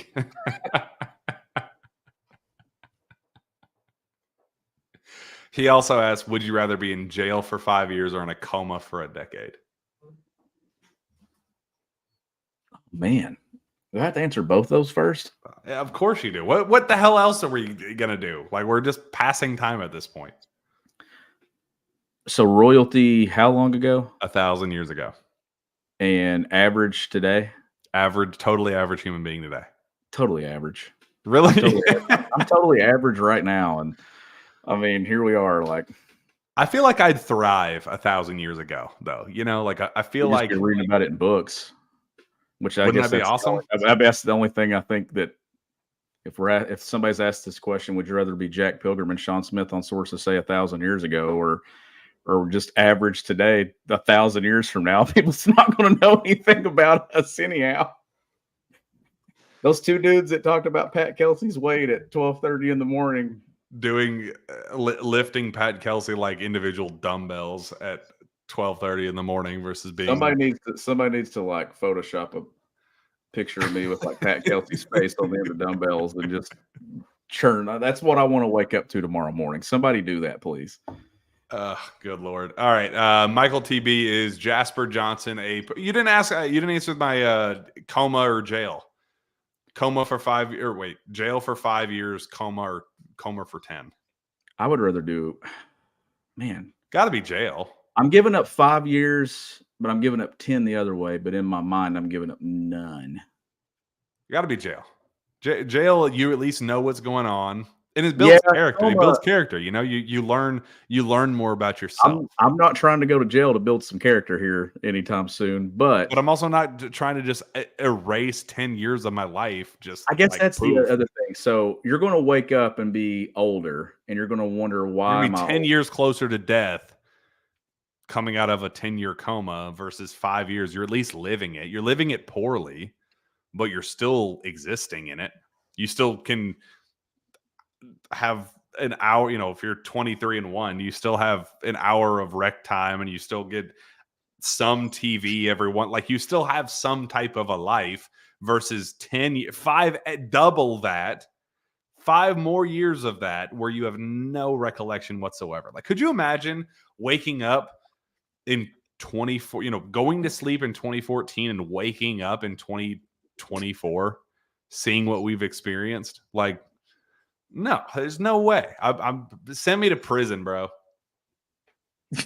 Prison. That's like I thought we were talking just jail. Like, I mean, Take me to prison. I don't give a. What? Who cares? This is so ridiculous at this point. This is the part that this is why people came for this episode. At this point, I don't know what we're doing. Like, what I don't either. is he going to announce at 1:00 in the morning? Like, I don't even know what we're doing right now. I'm almost to the point that I'm going to tweet at Pat Kelsey and ask him how much he weighs. Kyle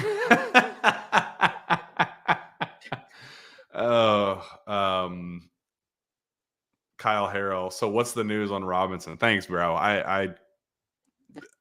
We're all trying to figure out together. Josh Knight, will Sean Smith coach the Lakers if God willing? He'd love that. Are we talking the LA Lakers? As opposed to who else? I mean, there's Lakers in high school, and there's other Lakers. Yes, the Lakers.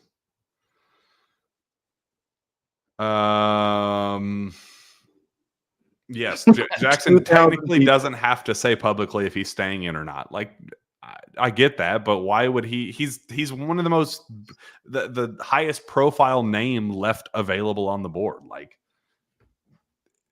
I feel like he would want to maximize that attention that everybody clearly has. We have several thousand people that are watching and paying attention, waiting for his decision right now. So yeah, I mean, you don't have to, but I don't really understand why he's not taking advantage of that. Can you imagine if Jackson Robinson's watching this show right now? He's like, God, these dudes are absolute morons. What, like, if we're the reason why he ends up being like, yeah, bro, I'm going to the draft, I do not want to deal with these morons. He's like, all right, I'm on the fence, guys. I am truly 50-50 toss-up. I'm going to go to the one live show leading up to my announcement to sway my opinion. He heard our stupid Pat Kelsey segment. He said, yeah, F this. I'm going to the draft. Jason Denham says, what time are y'all going to call this show? I don't know. What do you want to call it, Sean? Like, do we want to have a set? I'm rolling. I got to be up at 6 o'clock. What's the point? Might as well just keep going with this. I'll order Cracker Barrel. What time's Cracker Barrel open?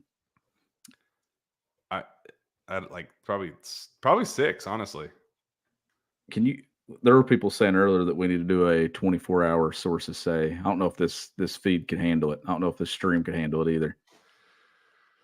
Oh, that'd be rough. Jacob says, make Sean stay up all night. Do you have a live feed of Jackson's door? Who would win in a fight between 2 Pat Kelsey-sized Jacks and 2 Pat Kelsey-sized Seans? Jay Ward.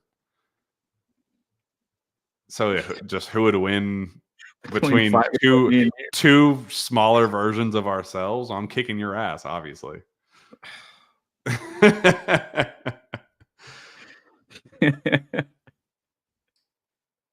can't believe we haven't talked about your NBA experience the other night. Dude, that was so freaking awesome. I mean, I know fans don't really prison Jack. Let's just talk about the Celtics in the finals. Yeah, I mean, dude, it was sources say on location at Cracker Barrel. Yeah, that sounds freaking awesome. Outside those little chairs playing checkers. That's what we mean you'd be doing. Yeah, that'd be a blast. We're playing chess over here, though. Yeah, chestnut checkers. Yeah, it would be awesome. I loved everything about my experience in Indianapolis. I love the result more than anything. I kind of went into that game saying, I don't really care what happens. I am totally content with, if we're going to spend good money on this, we're already up 3-0 in the series. Very good chance that, it's never been done before. Nobody's ever come back down from 3-0 any playoff series ever. There's a chance that we lose. We could get our ass kicked. But why not just see what happens? You're not playing Tyrese Halliburton. Let's just see. Let's just see what happens. Let's spend some good money and enjoy it. And the way it unfolded, in the back and forth from start to finish, and then the way they closed out. Oh man! And there were so many Pacers fans that were just so bitter and just so upset about it, which I don't understand. Like, they weren't expecting to make the Eastern Conference Finals. Like, we had an expectation of you better sweep the Pacers leading to the finals. Like, there's all of the pressure in the world on the Celtics right now. None on the Pacers. I didn't really understand the bitterness, but hey, I it's playoffs. I get it, but it ended up being an unbelievable experience. I'm glad that we were there to see the trophy presentation. I'm glad we got to see Jaylen Brown win Eastern Conference Finals MVP. Incredible experience. Glad it unfolded the way we did. I am just impatiently waiting for June 6th now. I'm glad that the Minnesota Dallas series extended another game. Kind of just whoever we play, make them have a little bit less rest than we got. But well, I mean, I was a big fan.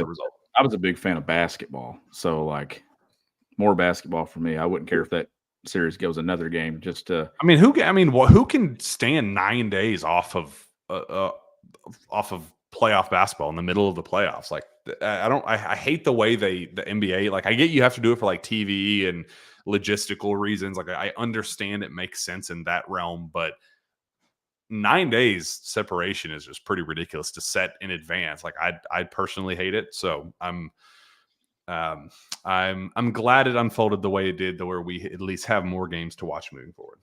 You remember when we said we weren't going to make it till 1 a.m.? And every time I get a notification, I think, like, I have notifications on for everybody. And yeah, it was just your dumbass that I see on there. I'm like, it was just you retweeting. Who sent that? I feel like a very Jacob thing to send. It came through Facebook. Dwayne Wright. Matt Napier says, Jack, what's your chair smell like? Gold? What does gold smell like? Is that even a real scent? I don't even know. Gold, right? Yeah. Put this on the screen. John P. Ryan asked Jasper news. Jasper is emerging very, very quickly. Like, he's been very, very good this spring. Made the USA U18 team. Going to be representing the United States in Argentina this upcoming week. Kentucky is all in. They love him. They want Jasper Johnson to be a part of the 2025 recruiting class. Don't think he's going to end up reclassing to 2024. There was some, it's always been every time you ask him, I've asked him the question 100 times because I have to. And every single time I joke, Jasper, I have to ask you this. What's the latest on your reclass decision? And every single time he goes, it's always going to be an option. But as of right now, I'm still really, really strongly leaning toward 25. So we kind of joke about it every single time. But I think as things are progressing, they are very content with what his progress is looking like right now in the 2025 class. How he has emerged as clearly one of the top guards in the class, as a clear top 15 player in the country. Would rather solidify himself with this crop instead of just kind of throwing himself in the 2024 class where he hasn't played against that competition, whatever. They just feel really, really good about the progress and trajectory that he's on right now. Don't really want to mess that up. So as of right now, I think that that he'll stay in 2025. My hunch is he will go the prep route another year. I don't think he'll be back at Link Academy. I think he'll be elsewhere. Those talks are ongoing right now.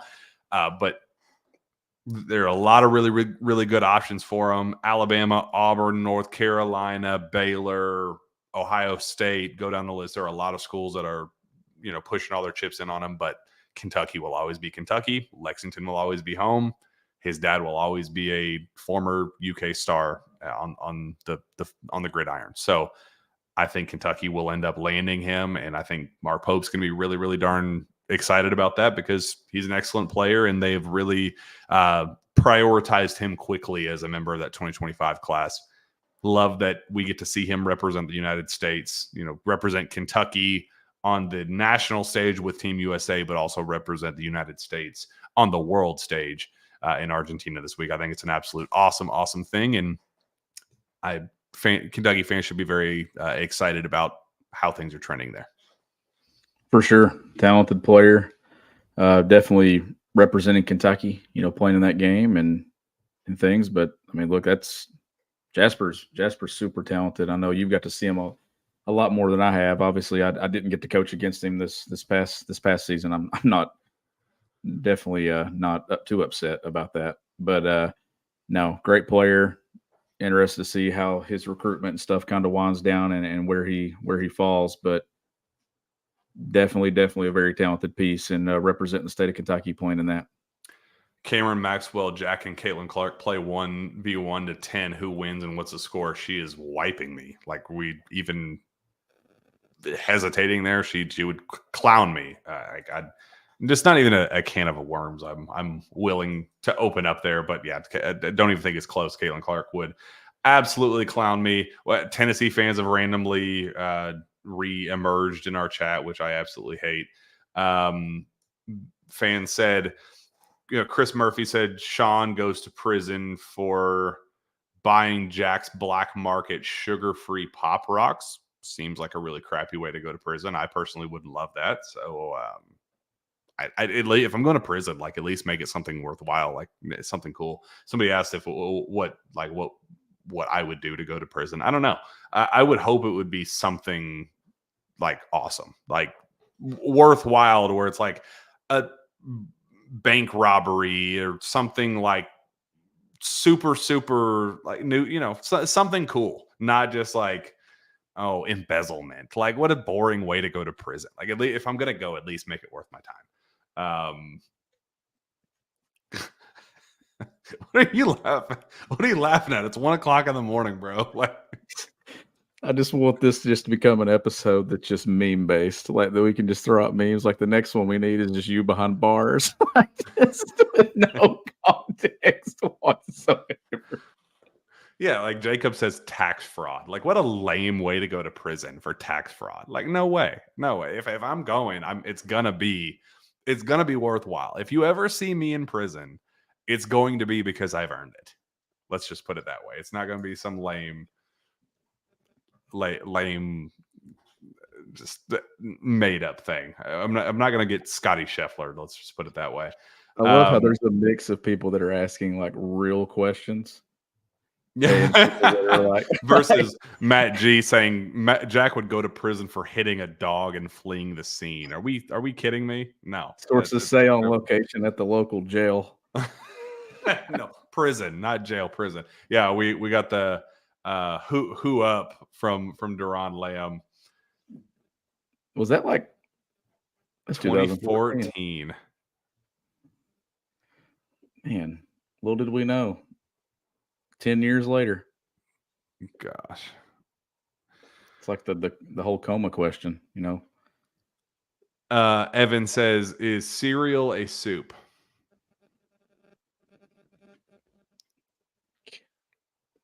This is like asking me how many holes a straw has. 1 or 2? 2. No, it's 1 hole. Very clearly 1 hole. Cereal's not a soup. Why would it? Why? What's any difference? What's the difference between, let's say, Cocoa Krispies and SpaghettiOs? What's the difference? There is no difference. Yeah, yeah, there is. What's the difference? Well, my SpaghettiOs are warm. Is it a warmth? Is it a warmth thing? Yeah, I'm not eating warm cereal. Okay. Well, how is God, this is just ridiculous. How is oatmeal anything farther than a then how is oatmeal not a cereal then if it's a warm versus cold thing? Oh man, you're making me think.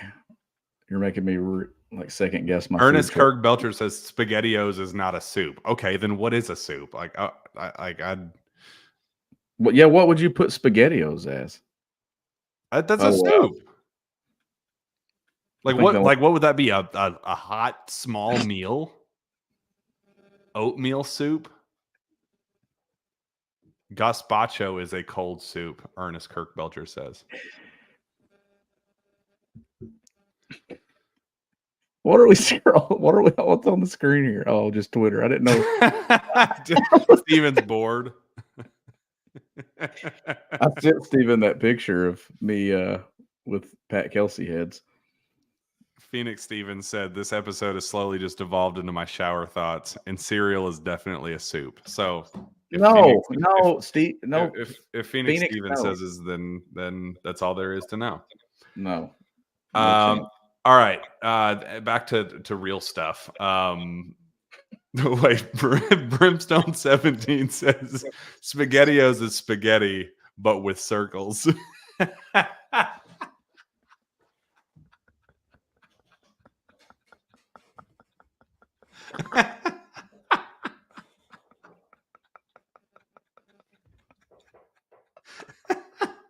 This is so stupid. Hi says soup has to have a broth.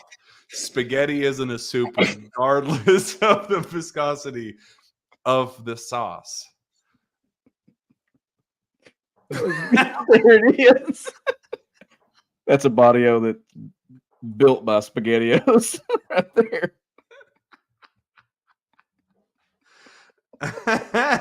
You guys need to do a disclaimer for the Pat Kelsey lawsuit that's coming. Buddy, sue me. I don't got nothing anyway. You can't hurt what's already broken, bro.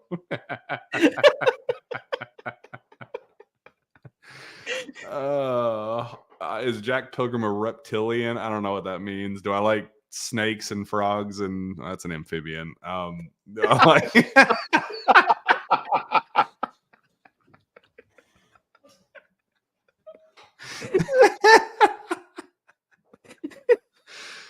Oh, somebody said that's Wyatt Huff says that's bold scrolling on Twitter this late, Steven.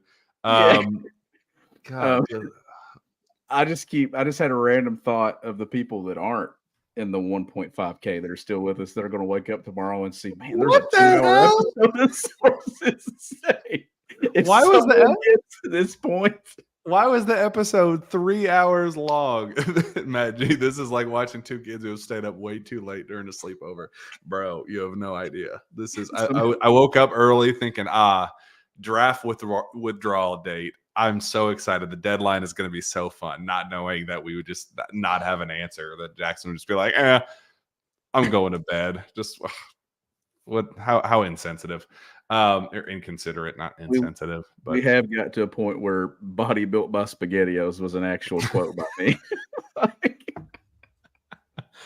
All right, real stuff. Jeff Turok says highest ceiling for next year for Rob, Wooga Poplar, and Will Riley. I am saying Wooga was his answer. For what now? The highest. What would bring the ceiling of this team up the highest between the three that we're pursuing? Between Jackson Robinson, Will Riley, and Wooga Poplar. Who are you going with? I don't know. I thought you were answering that question. No, the fan that asked that said Wooga Poplar. Right away. I mean, I still think Jackson Robinson, obviously. Like, I still think that that's the guy, given that he's played for Pope and knows the system. Man, this is a hard transition to get serious after all for the last 30 minutes. Like, hold on a second. But no, I think Jackson Robinson.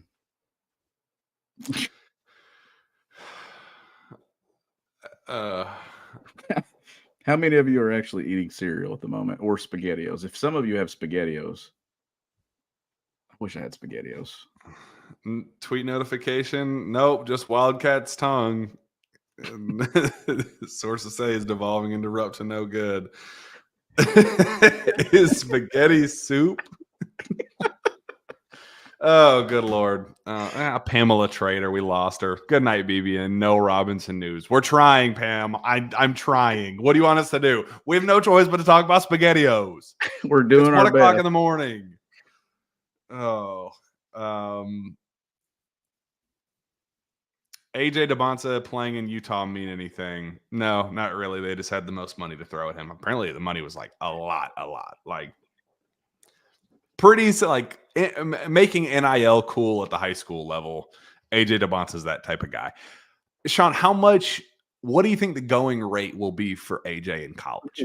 Oh, boy. That's something that we haven't really gotten to that point of NIL yet where like high school kids are expensive. Like Jaden Quaint's probably the first example of like, all right, this is a legitimate bidding war, 2-year promise, kind of how do you even put a price on something like that? That's probably the first example. But for a generational talent like AJ DeBonsa, what type of price do you put on one season of him at the college level? Ooh. From a range of money, man, how much of your NIL percentage is in just him? How much are you willing to put into him? It's kind of like that, when you sign an NBA player to a supermax deal and he makes up for like 35%, 40% of your salary cap. Is that worth it? Like, is it worth putting that much into one guy, knowing that he is a generational talent, a 6'9", do-it-all, two-way freak of nature? Does it matter if you're a blue blood program or not? Because if you're not a blue blood program, I think it probably matters a little bit more. But if you're a program like Kentucky, Kansas, or whoever that can recruit and fill that roster with good players, and I don't think it matters as much, because I think we're obviously now, Anthony Davis and stuff, and we're talking like generational players, like those guys impacted. If you'd have taken Anthony Davis off Kentucky and put him on a handful of teams that season, they would have won the national championship. Like, he would have been the difference maker. Is AJ in that same level of difference maker? For me personally, yeah. I think that he maybe 35, 40% of your NIL bag. Is that too low? I think it's fair. I would spend it. I would invest, because he's a guy who's going to carry a lot of the weight on both ends. Like, he's one of those types of talents. I would love that. I in terms of a dollar figure though, like, do you think he'll approach the 3 million mark? Do you think he'll be our first $3 million man in NIL world? Coleman Hawkins, who withdrew from Illinois tonight, is demanding a $2 million deal wherever he goes. Great Osibor, coming from Utah State, demanding $2 million. Like, we're not that far off. We're talking about a 1-year rental from, if we're talking AJ DeBonsa versus Great Osibor. I know where I'm putting my $2 million, but how much beyond that do you think it goes? I think he becomes the first $3 million player in college basketball. And then once it gets to that, who becomes the next one to go beyond that? Like, that's what you're going to see with this, is all these new thresholds and stuff that we're going to surpass. By the way, I just tweeted out the picture of me and Pat Kelsey. I said you had to be there. No context needed. I am positive 24 hours will not have passed before Pat Kelsey sees that picture of Sean Smith. I just tagged him in it. Also, Coleman Hawkins, bro, get a job. 12 points and 6 rebounds a game, and you think you deserve $2 million a year? Bro, come on, man. Like, talented player. I'm a fan. But we got to stop just throwing ridiculous bags at just anybody. Like, come on, man. Like, he's a very solid dude, but is not in any play. If Coleman Hawkins is deserving of $2 million. AJ DeBonce is deserving of $4 million. Like, just in terms of what they bring to the table at the collegiate level, I don't think it's even remotely close. But hey, it's midnight and I can just kind of say whatever I want at this point. Oh, good Lord. Pope is the hope. Jack, what is your favorite type of cheese? Gouda is my favorite type of cheese, with Colby Jack among, like, you don't go out to a deli. You don't go to a Subway. You don't go to fill in the blank, whatever your favorite sandwich place is. And Gouda isn't always readily available. Colby Jack cheese is pretty usually available. So among the peasant level sandwich joints, Colby Jack is up there. Gouda is my gourmet cheese. That's my gourmet cheese of choice. I had a bacon Gouda with Jacob Polachek this afternoon. Why didn't I get invited to that? It was. I wouldn't have had time to. I would have told you no, but I would have at least appreciated the invite. Well, I'm going to invite you next time. We'll plan ahead. And of course, one of those Twitter bots decided to reply to my Pat Kelsey photo. Nudes in bio. Yep. Come on, Angie. We're trying to do something here. Jacob Polachek, Sean, pony up and get AJ to Douglas. God, that'd be hilarious. That would be insane. King Critical 27, La Familia TBT team thoughts. I think it's weird. I do. I think it's very, like, as James Young was announced today, I'm like, man, this is very weird without Coach Cal. I appreciate it. I'm going to be watching every game. I'll be attending every game. But it just does feel like they kind of got left in the dust with the Coach Cal departure and move to Arkansas, where, like, they had to keep moving forward with this. They were already committed to this thing. But it's a good, freaking awesome team. Like, the roster is absolutely stacked, but it just does feel like I wish this was this team was put together last year, not this year. But it's still an awesome team, and I'm very excited for these games. Yep, I am too. But it is weird that we've transitioned into a completely new era of Kentucky basketball, but still getting a blast from the past with La Familia. Jack, do you believe the moon is made of cheese? No, I don't. Corey Shoemaker, quote, "We will not do this show till 1 o'clock in the morning." Jack Pilgrim, I'm a liar. I'm sorry. I still got to do laundry. My source says Jackson will be coming to UK. He is an Italian chef. Last name Boyardee. All right. All right. At this point, we just got to. Prison Jack's in the replies now. Like, what? Prison Jack has actually entered the chat a couple of times on Twitter.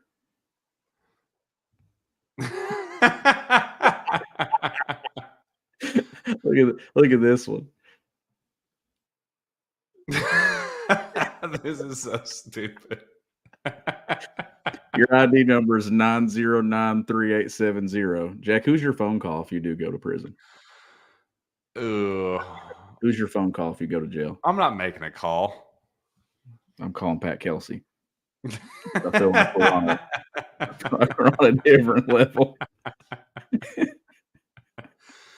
Jack, what is the earliest we can get on an early season tournament? Maui, Bahamas, Empire Classic. A lot of those have already been scheduled through 2025, so it does not appear that we will be on that. But I think 2026 will probably be the first run of those. Probably one of those events. I haven't heard which one, but Cal that's Freudian slip on my part. Pope is very all in on the fan-oriented events, the ones that we desperately care about. I like that he's going in on the home and home with St. John's and all that. But probably 2026 is when we'll first hear about it. Tinker, Jack, would you like to join the Tennessee fan base? No, go to hell. John Willoughby just woke up. What's up with Jackson Robinson? No idea, bud. I'll be sure to let you know. Brian Cornett, am I wrong in thinking Jackson isn't worth this much hype? Solid player, but this is too much. Why else would you be able to talk about SpaghettiOs at 1 o'clock in the morning on a podcast? I don't regret a thing. Yeah, I don't regret anything. I mean, we're just practicing for our 2 hours. We got to get in here anyhow. Jay Ward says Sean versus Pat Kelsey in an Oklahoma drill. Who wins? Bro, you are leveling his ass. You would drill Pat Kelsey in an Oklahoma. Low man wins. He's a little lower. Low man wins, and that boy is low.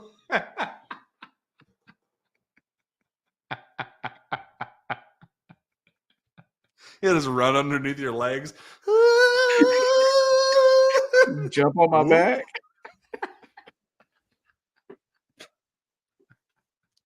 Chances we get me and Pat Kelsey in football pads next. He's gonna wake up in the morning and be so confused.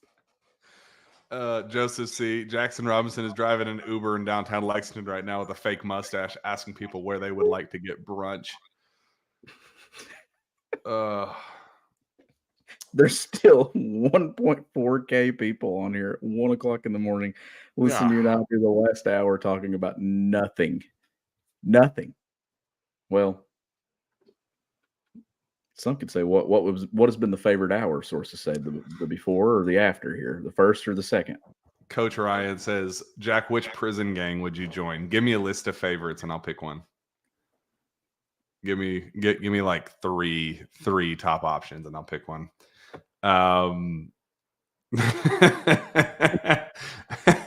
Maggie, is there any reason that is too low to get this type of this kind of content? Yeah, we might get fired by tomorrow morning, but I don't know. We'll see. Probably not. I mean, at the Kentucky Louisville press conference, I need to ask him his weight. So fans are wondering, bud. Give or take 5 pounds. You don't have to be specific. Just give us a nice little range here. You remember that time? 155 over under. Call your shot, Pat. You remember that time that Kyle Tucker asked Jim McElwain at SEC Football Media Days, like, did you ever think you'd be fielding questions about whether or not you were nude on top of a shark? Like, it would be me being like, hey, do you remember waking up and on Twitter seeing a picture of some guy just Photoshop faced with you as your head as like dumbbells? Like, yeah, that was me.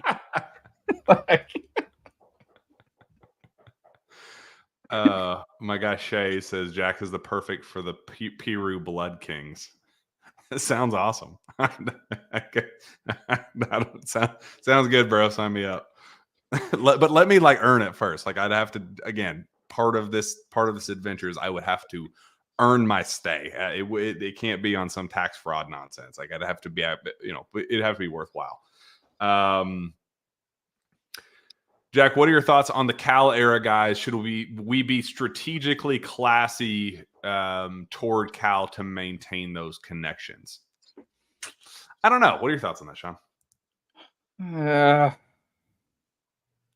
I think you need to maintain them, obviously, because that's a part of Kentucky basketball.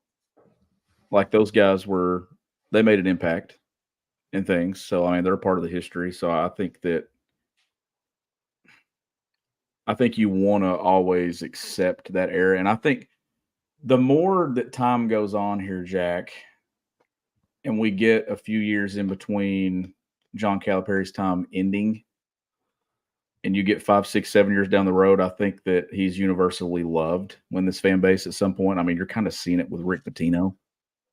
Like when Rick Pitino come out and posted the video supporting Mark Pope and the way that Mitch Barnhart came out today and said that was influential in his decision. I don't think it was influential in hiring him, but it led to the positive push to kind of rally behind Mark Pope. Where 10 years ago, you had that conversation about Rick Pitino with Mitch Barnhart saying, Rick Pitino helped Mark Pope in our Kentucky basketball culture. Like, I feel like we're living in an alternate reality. Like, I mean, I can't even believe that. So I completely agree. Time heals all wounds. I appreciate the John Walls of the world that are not actively trying to be divisive and let this thing just kind of play out and say, hey, I'm not picking sides, bro. I love you both. we don't need to have this bickering and bitterness. Like I love we- you both. I hope more former players do that. I feel like we got to a point where the Calipari era was so divided from the 90s era. The Tubby era was just lost in the middle.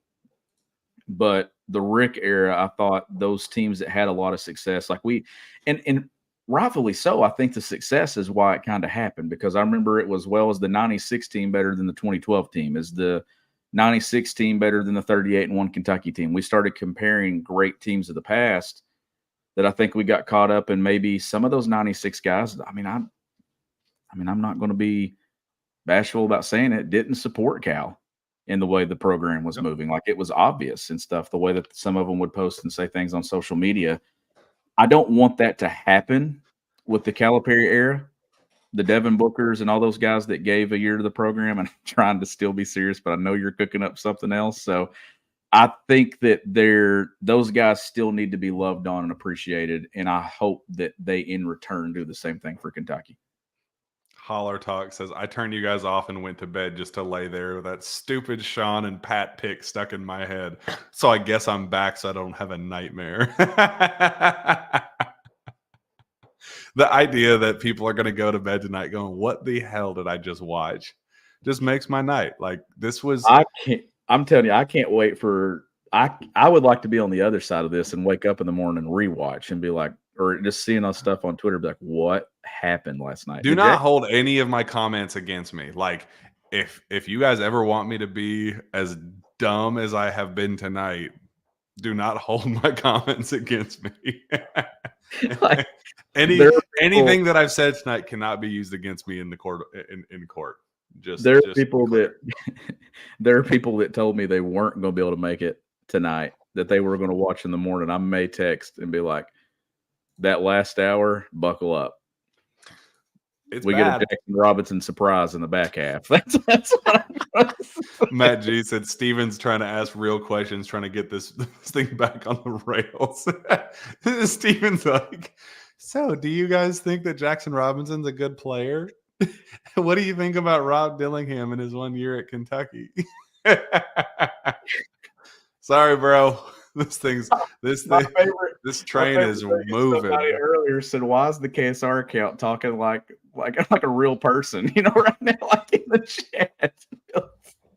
Steven's trying to keep this thing on track. Like I told you, I still got to do laundry.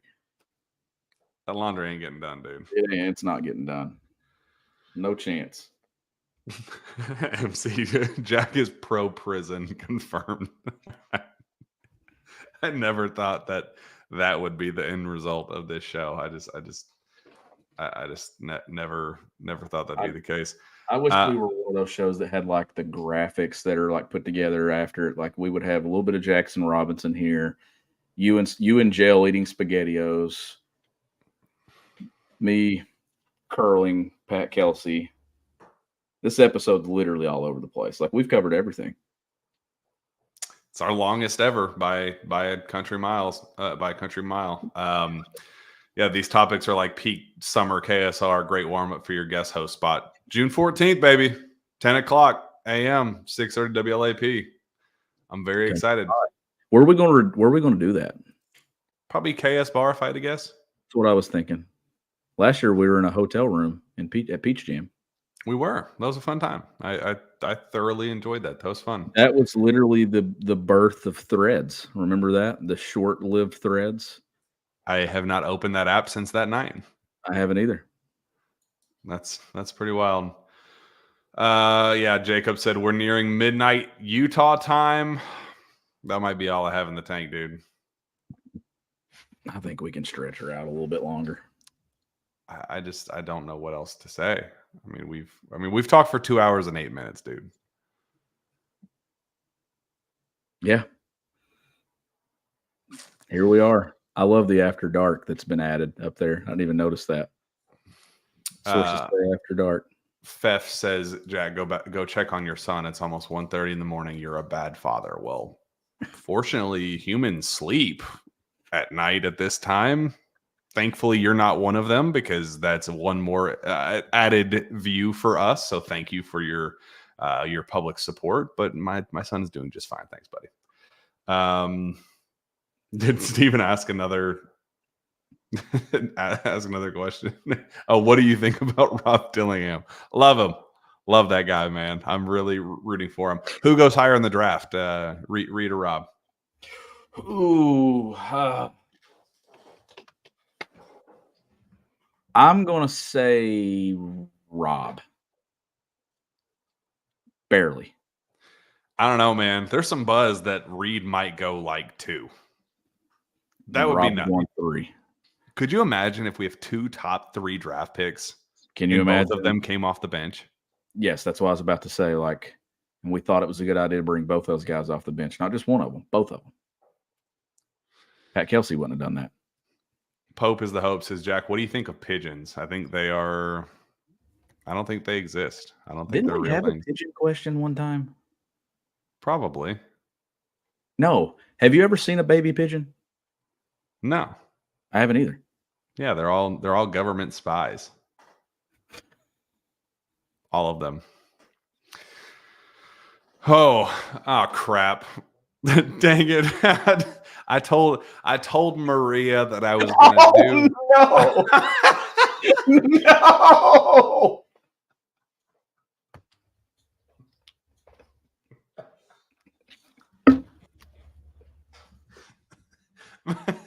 Crap.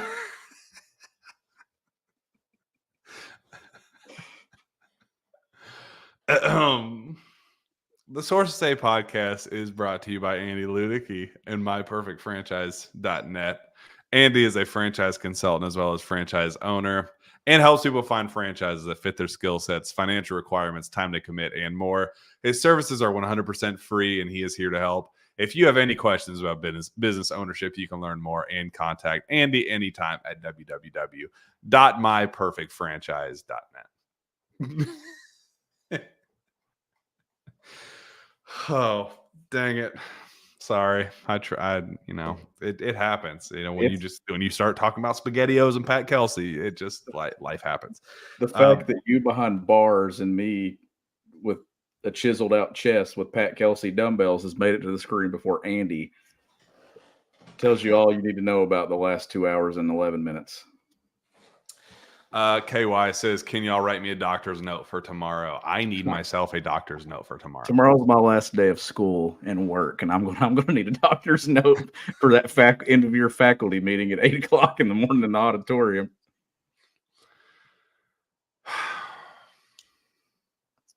So, is it time? I think it's time. Yeah, Jack might be in prison by the time Jackson Robinson announces. I mean, at this rate, we're absolutely trending in that direction. I'm sorry. We did this show. I mean, we went on for two hours and 12 minutes. I mean, we really tried. Chris goes, what did he tell Maria? Oh, I told her tonight that she was like, "Hey, this is your last ad read with Andy Ludicky. Let's make this one a good one." And I was like, "Man, it's going to be a great one because there's going to be all-time excitement. Jackson Robinson's making his decision. Hoorah!" And then it results in this, and I feel sick. I just feel absolutely sick to my stomach. But I hope that Andy Ludicky appreciates the just the gesture and understands that we love him dearly and just couldn't respect what he does more. And I hope fans take 2 hours into this and value his services just as much as we do. What's your go-to move in rock, paper, scissors? Do you want to play live right here? Let's do it. Hold on, we gotta get the timing down. All right, ready? Hold on. Rock, paper, scissors, shoot. Because I don't like that whole rock, paper, scissors, and you throw it out there. That's not fair. Yeah. All right, we're ready? going best of 5, best of 7. Yeah, let's do it. Best of. Let's do best 7. of 7 in typical NBA playoff fashion. All right, ready? Oh, you gotta get the pace down. Gotta get a rhythm. All right, ready? Rock, paper, scissors. Shoot. All right.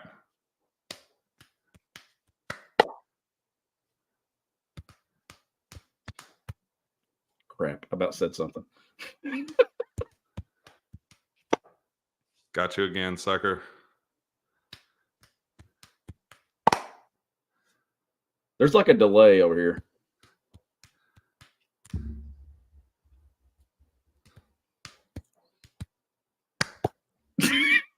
All right, this is nonsense. This isn't going the way I thought it would.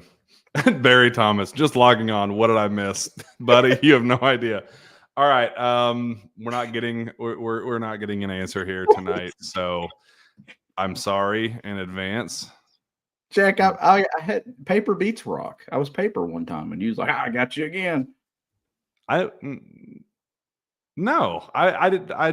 did scissors. You had paper. I did scissors. Oh, yeah. Oh well. I think it's time. All right, it's time. I appreciate each and every one of you guys for coming on. I'm sorry that I couldn't speak a decision into existence, but man, the fact that we have 1.2 thousand people still on here at 1:20 in the morning is just ridiculous, and I'm This one will go down in the archives of the greatest, wildest Source to Say shows ever. That's one way to describe it. That's absolutely one way to describe it. I mean, do we do another show tomorrow? I don't even know what. Like, we never got the answer that we were looking for with all of this. So yeah, let's put that timer back up here, Steven.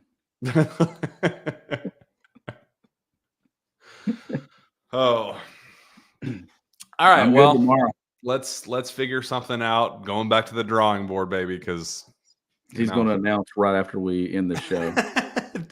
1:23 a.m. BBN, I'm coming home. To hell with you, Jackson. All right. Sounds good. I appreciate all of you guys for tuning in tonight. Thank you for your patience and our ridiculousness, because that was absolutely an all-timer. Don't hold any of my comments against me. Moving forward, we will be back next time, whenever that is, for another Jam Packed Source to Say podcast. We will see you then.